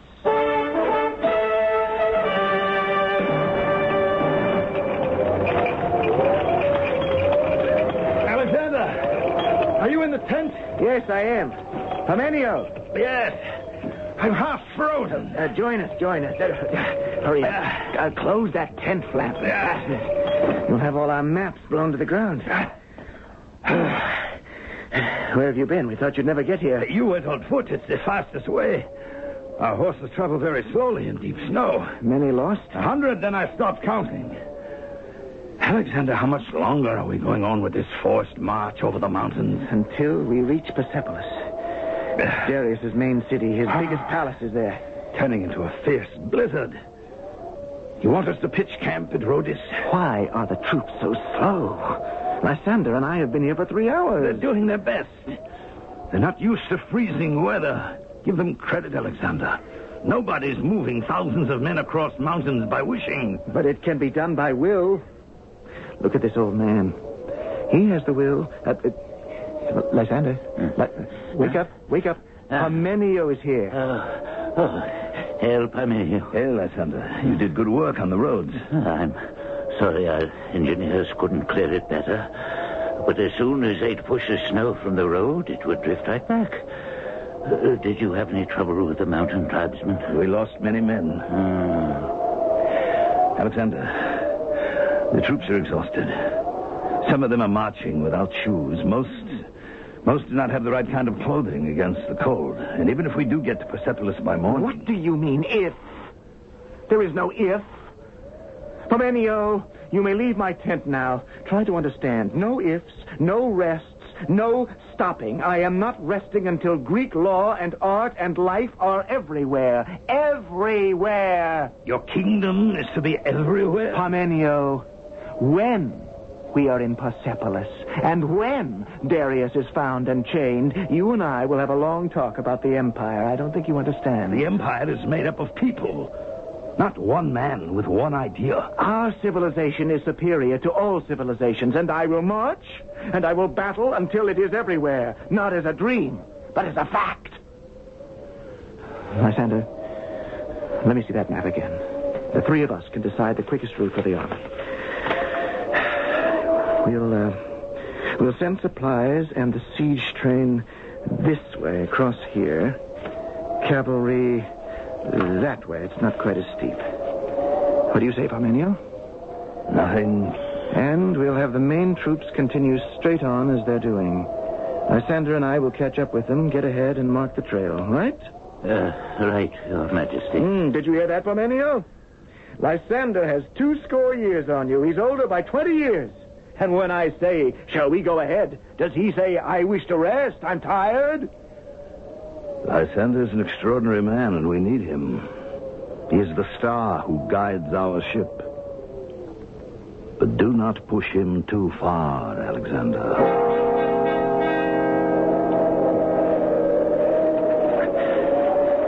Alexander, stop a moment. Parmenio's men are still ahead of us. I'm holding you back. I cannot go any further. Forgive my age. Take my hand. No. It's too steep for me. We're closer to the top than we thought. The wind and the ice are at my throat. You go on. Here, the maps are tied to my waist. My fingers are too numb to untie them. Here, cut the string. Take them. Leave me here. Desert you in the mountains? I'd sooner drink hemlock. Oh, I was right. Look, we are at the top. Campfires. You see them down there in the valley? Persian tribesmen. Obviously, they haven't seen our men yet. Oh, take heart, Lysander. I'll surprise one of them, take a firebrand, bring it back up here, and set fire to the trees behind us. That ought to frighten them off. They'll think a thunderbolt has struck the mountain. Take my cape, Lysander. Keep yourself warm with it. When the trees are blazing, I'll come for you.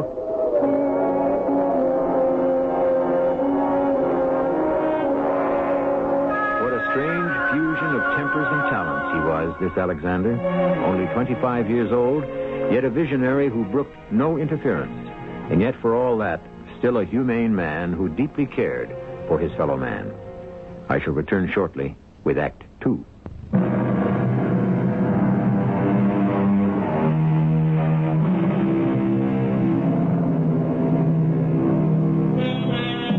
It stuck in Alexander's craw that he couldn't find Darius III, king of Persia. Town after town fell to Alexander, but Darius eluded him. Persepolis, the capital city, was vandalized and burned. Ecbatana scoured, yet no Darius. Tehran, 200 miles distant, yielded nothing. Then scouts arrived with hard, believable information. Darius had been stopped by his own cousin, the Prince of Bactria. Are you sure, Parmenio? Stopped? Where? At the edge of the Caspian Sea. By his own cousin, Prince Bessus? Well, you must explain it. I cannot. I'd say Bessus has his eye on Persia. So he arrests Darius to be friendly to us. Betrayal by your own relative. It isn't the first time. How long will it take our men to get there? 2 days and a night's march through the desert. We'll make that 2 nights and 1 day. It'll be cooler at night, and we can begin now. Why exhaust the men unnecessarily? Let them rest. Parmenio, old comrade, haven't you learned yet? Alexander does not rest. We are not all Alexanders. Darius is safe. He is under guard. What does it matter which day he is brought before you? He is ours. The sooner I see him, the sooner I can prove to him we are not barbarians. But why bother? He is your enemy. What do you have to prove to him? That our cause is honorable. That he and I, the only remaining monarchs of great kingdoms, have that in common. That we might rule together. What? Alexander, you're a young man of contradictions. I don't deny it. To make this great show of benevolence, you would hasten your men beyond endurance. Parmenio, you have never agreed with anything I've said. You thwart me at every turn. I shall take the decision to the men. Let them decide whether we begin our march now or tomorrow. If we start now, tonight. We should arrive tomorrow by nightfall.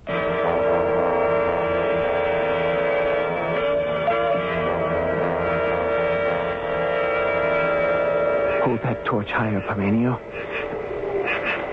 By Apollo. Horror of horrors. There, lying at the bottom of that chariot.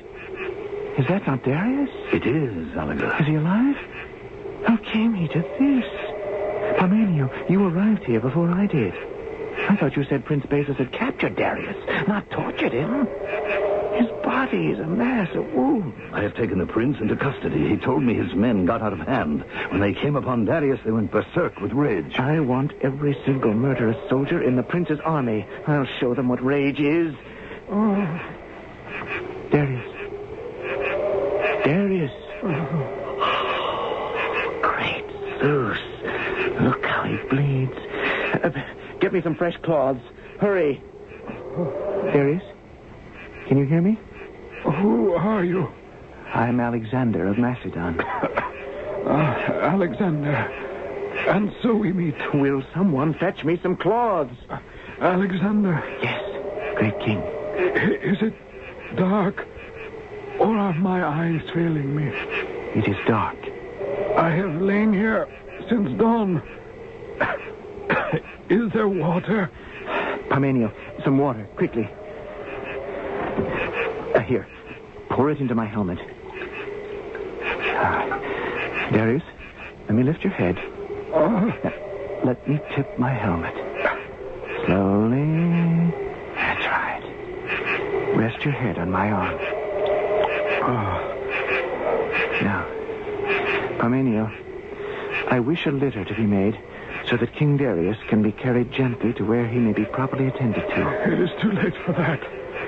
For me, the combat is over. Great Darius, speak not so. I have been dishonored by one of my own family. He will be punished.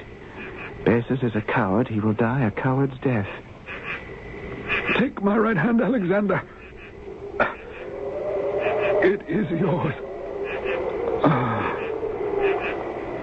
He is gone, Alexander. May the great King Darius enjoy a peaceful passage to the land of shades. As Apollo is my witness, we shall bury him with all the honors of war.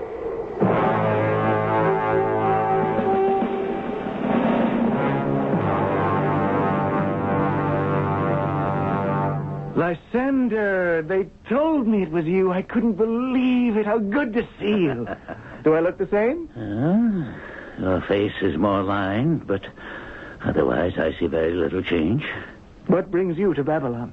I heard of the death of Darius. How long is it since he died? Oh, many months. 4, 5.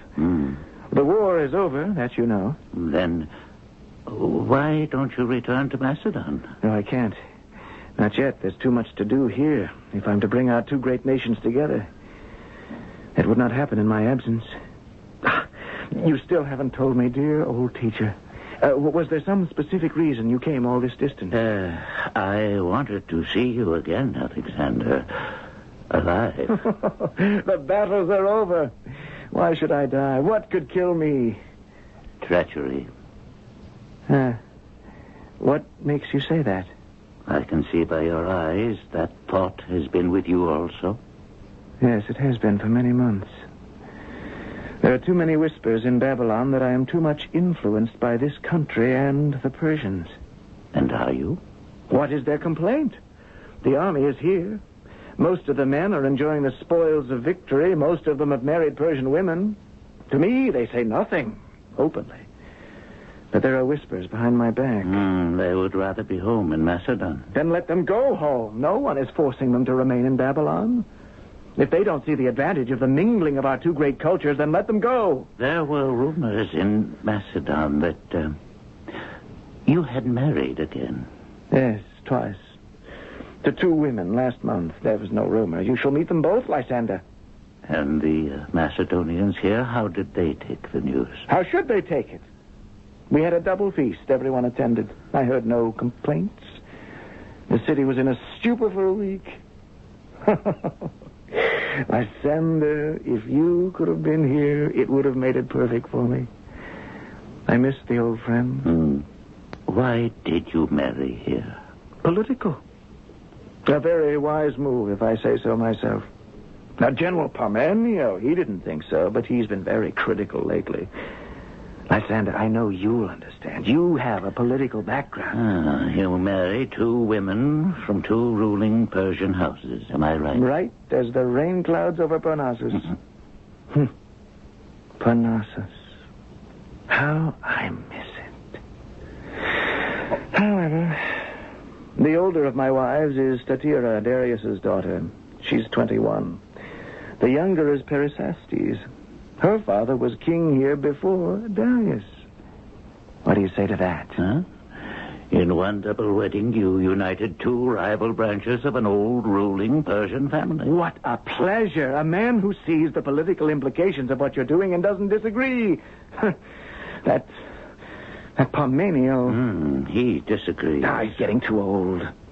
I gave his son Philotas the governorship of one of the provinces. Do you think I've received any thanks?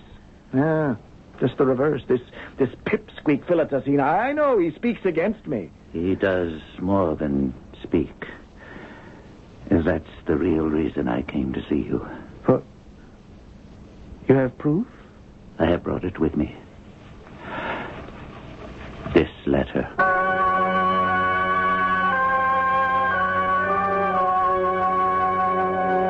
I have asked as many of you men as could fit into this courtyard to join me. And I see old friends, familiar faces who've marched with me from the Black Sea to the Khyber Pass, who shared the fighting at Gordium and Tyre. Most of you were bachelors then. Does anyone remember the advice I gave in hand-to-hand then? Strike the Persian in the face. You remembered. Strike the enemy in the face. A young bachelor does not like to return home with scars on his face. Well, we were not afraid when the Persian chariots rolled down upon us. Sharp scythes lashed to their wheels. We stepped aside, let them crash into each other. We didn't run from Darius's elephants. Whatever had to be faced, we faced it. Together. There was an openness, and there still must be. There is room for argument, even dissatisfaction, for criticism. But one fault I will not forgive, and that is treachery. I have here a letter in Philotas' own handwriting. Governor Philotas, there is a plot to murder Alexander. Look to yourselves. If any of you know of such a plot, or know of any of the plotters and do not come forward, you will be judged as guilty as the man who plans to hold the sword to my heart.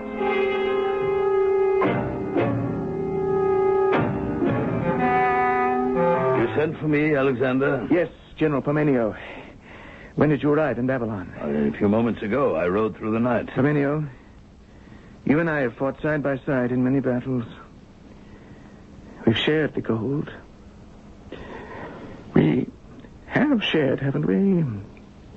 Susa, Issus, Persepolis. You were my right arm. I still am. Are you? Why? Do you doubt it?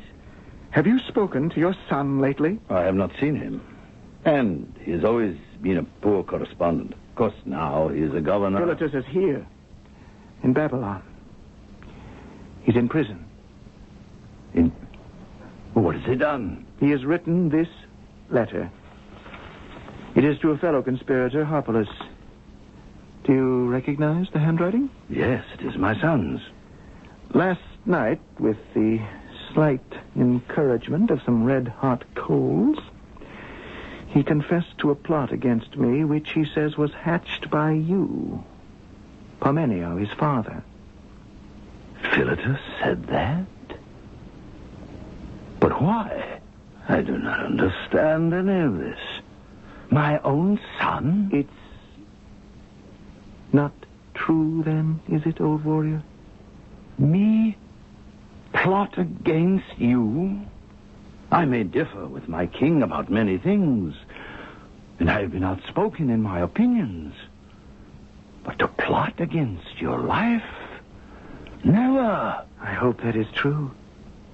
Because if not, you should prepare yourself to follow your son to that land from which no voyager returns. There were many executions. Today, we might call this form of justice a chronicle of horrors. Suspicion, accusation, arrest, trial, a confession enforced by torture, and finally, death. One by one, those whom Alexander had trusted were betraying him. He was 32 years old. Were his days numbered? Would he live to complete his mission, to make one world dominated by Greek culture? I shall return shortly with Act 3.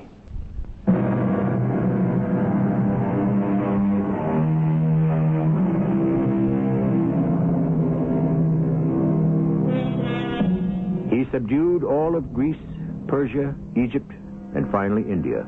Then, convinced he had marched his men to the outer limits of the world, Alexander ordered his army home.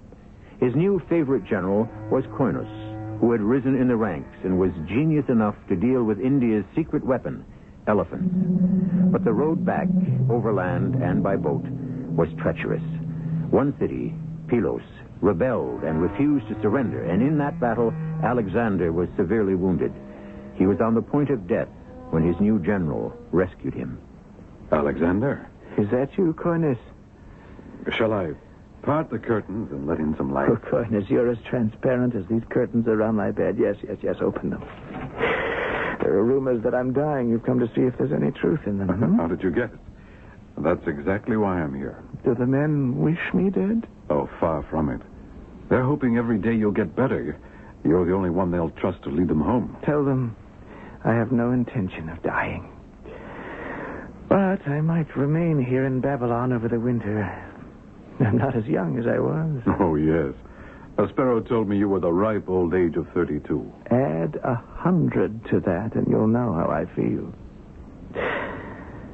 I had to find out whether you were well enough to deal with a nasty situation, which might even become a mutiny. If you decide to remain in Babylon all winter, it just might come to that. Because we remain in Persia, the army would revolt? But why? They don't want to wait any longer. They want to go home. What do I have against Persia? There's so much here that's wonderful. You aren't helping your cause. Why is it the moment you cross its borders, you adopt Persian dress and manners? You eat their food. There are very few Macedonians who don't resent that. I wear what I like and I act as I wish. I am Alexander the Great, and no common foot soldier whom I have elevated, educated, and catapulted to power and made wealthy is going to dictate how I should live. You tell me there's a revolt in the making? Good. Inform Lysander. I wish him to compose a suitable poem for the biggest banquet Alexander has ever given his army. I've yet to meet a man who didn't prefer a feast to a fight.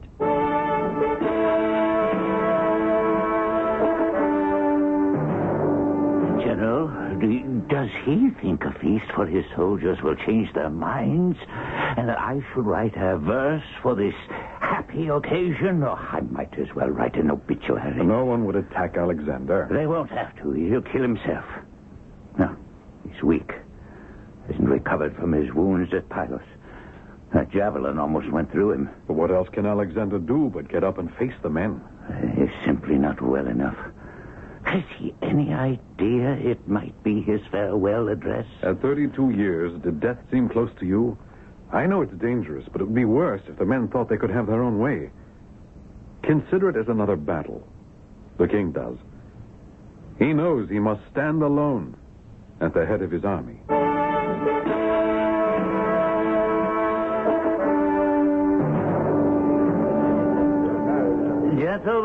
Gentlemen, I know the food and wine are satisfactory. There's so little of it left.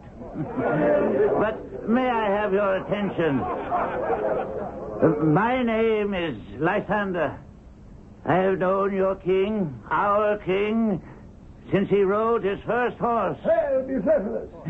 I have the honor to present to you your king, your host, the undoubted leader of the century, our leader, the son of Philip of Macedon. Hail, Philip! There was a giant! King Alexander. Not a peep out of them, Lysander. Not a hand clap, not a cheer. This is not a very good beginning. Thank you. I can manage without any assistance. I can lean on my sword. Hail, Alexander! Never mind the formalities. Friends, Persians, Macedonians, countrymen, that we have made brothers of our former enemy is true. The Persians who fought us bitterly are now our friends. And though we rule their land, we are still their guests. I wish he wouldn't emphasize that. His men suspect he's more Persian than the Persians. Their leader fought hard and died bravely. We fought and died, too. I heard that. But those of you who survived have had bounties. You've all profited. I wish to announce to those veterans who fought beside me throughout the Asian campaign, and there are 10,000 of you, that you are all free to leave Babylon and return to Macedon. He's trying to get rid of us. Don't you see? It's part of the plot. Get rid of the Macedonians. Make Babylon the center of the world. Hold it down. I am General Coyness for those of you at the back. Calm yourselves. This is not the way a soldier behaves. General, was that Craterus, the soldier who spoke just then? Yes, Your Majesty. Bring that man forward. Craterus, front and center on the double. Yes, I am coming. Tell me, Craterus, what is this about a plot? You can speak freely. I'd like to know. Your soldiers. Well, what I mean is... Go on. We see you dressed like a Persian. And you have a private bodyguard made up of Persians. And you say you want 10,000 of us out of the way. I know I take my life in my hands speaking to my king like this. But they all feel as I do. Here we have marched and fought for 11 years, some of us. But not to be betrayed by our own. Anything else, Craterus? I say if any of us are going to be sent home, we will all leave. Guards, I know it is the end for me, but I speak as an honorable soldier. So if these are the last words I ever speak on earth, I speak the truth. The truth? What is the truth to you, Craterus? You have all had far more than you deserved. More gold, more silver. Tell me of any wealth I have not shared with you. Hardships I've not endured. Anyone who has wounds, come forward. I'll show you mine. I'll match you cut for cut. No part of my body is without a scar. But only in front, never in back. Your Majesty, I did not know. Oh, yes, you did, Craterus. Every word. Interesting, isn't it? You have a name that the great poet Pindar would enjoy rhyming. Craterus, which rhymes with traitorous. Guards, seize this traitor. Take him to be executed! You wish to leave Babylon? Go, every one of you. Tell them at home you deserted your king who led you from victory to victory across the world. Tell them you left your king in the care of the strangers he conquered.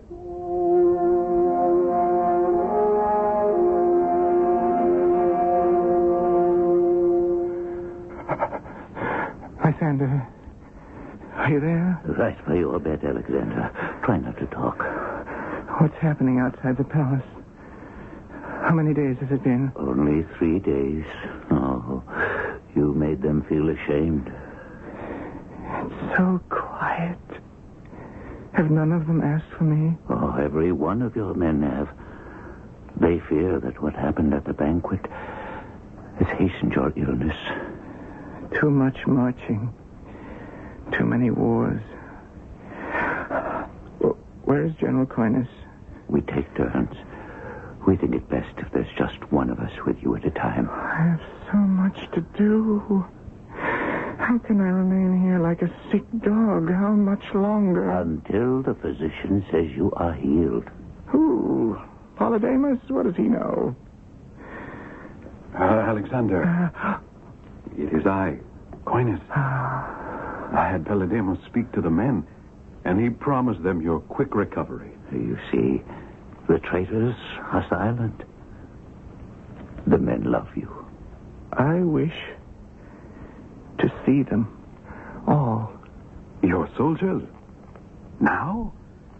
Oh, I don't think you should move. We will all drink from the same cup. One man at a time. Lysander, my cup. Alexander, do you know how many men you would be receiving? Have the servants bring in wine. And then I want each of my men to enter my chamber, one by one, and we shall each drink from the same cup. Oh, Your Majesty, there are thousands. I wish there were millions. Do it now. I wait.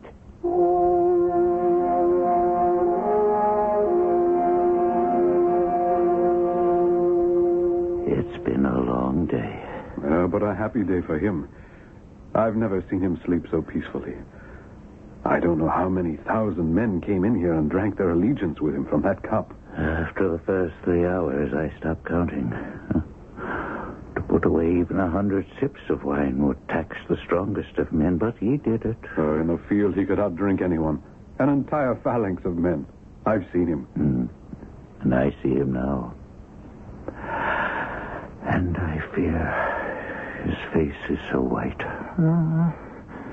Thebes, why did I destroy you? What does he mean? Well, that was the first city he destroyed, and he has never forgiven himself. Mother, Mother, are you there?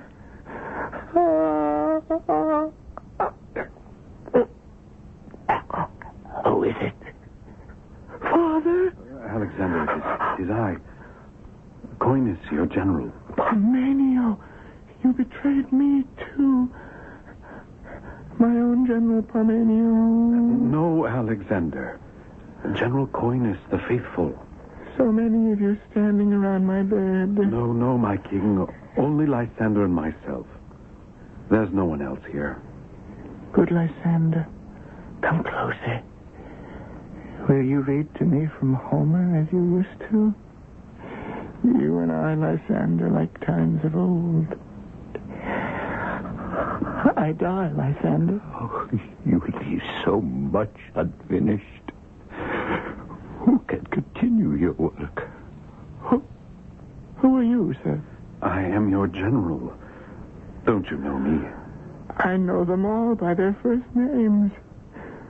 Father, you taught me that. Lysander. Yes, my boy. Remember these words? I would rather be tied to the soil as another man's serf than be king of all these, the dead and destroyed. Very good. You remember your Homer very well. Did you know, General, my father was slain in his bedchamber, and I die in mine. Neither of us were killed in battle. Who will come after you, Alexander? There is no one worthy to stand in your shadow. Alexander, can you hear me? To whom do you leave your empire? To the best. To the best.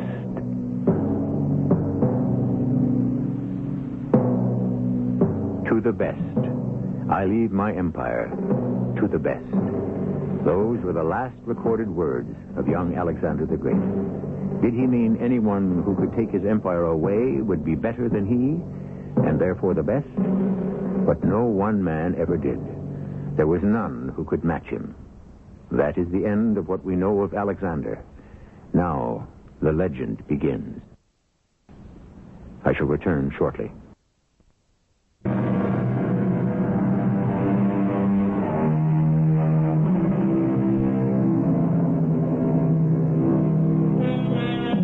Incredible that one man, driven by one idea, could march armies from Greece to the borders of modern Russia, could take Persia, India, and Egypt in his stride, found a city in his own name, Alexandria. Alexander's dream was a world state sharing the customs and merging the races of Europe, Africa, and Asia. Now, 23 centuries later, the world is as fragmented as the remains of Humpty Dumpty. I wonder if all the pieces of common understanding can ever be put together again. Our cast included Russell Horton, Mandel Kramer, Roy Owens, and Lloyd Batista. The entire production was under the direction of Hyman Brown. And now, a preview of our next tale. He stared at me. And then he walked over to my bench. Have I your permission to be seated? It's a public park. The city owns the bench. Oh, speak, Taximar. Who? What did you call me? Taximar. You must have me confused with someone else. Oh, no. That's not my name. Well, of course it is not. It is your title. You are the Taximar. Well, sure. Please, excuse me. No. We have looked for you for so long.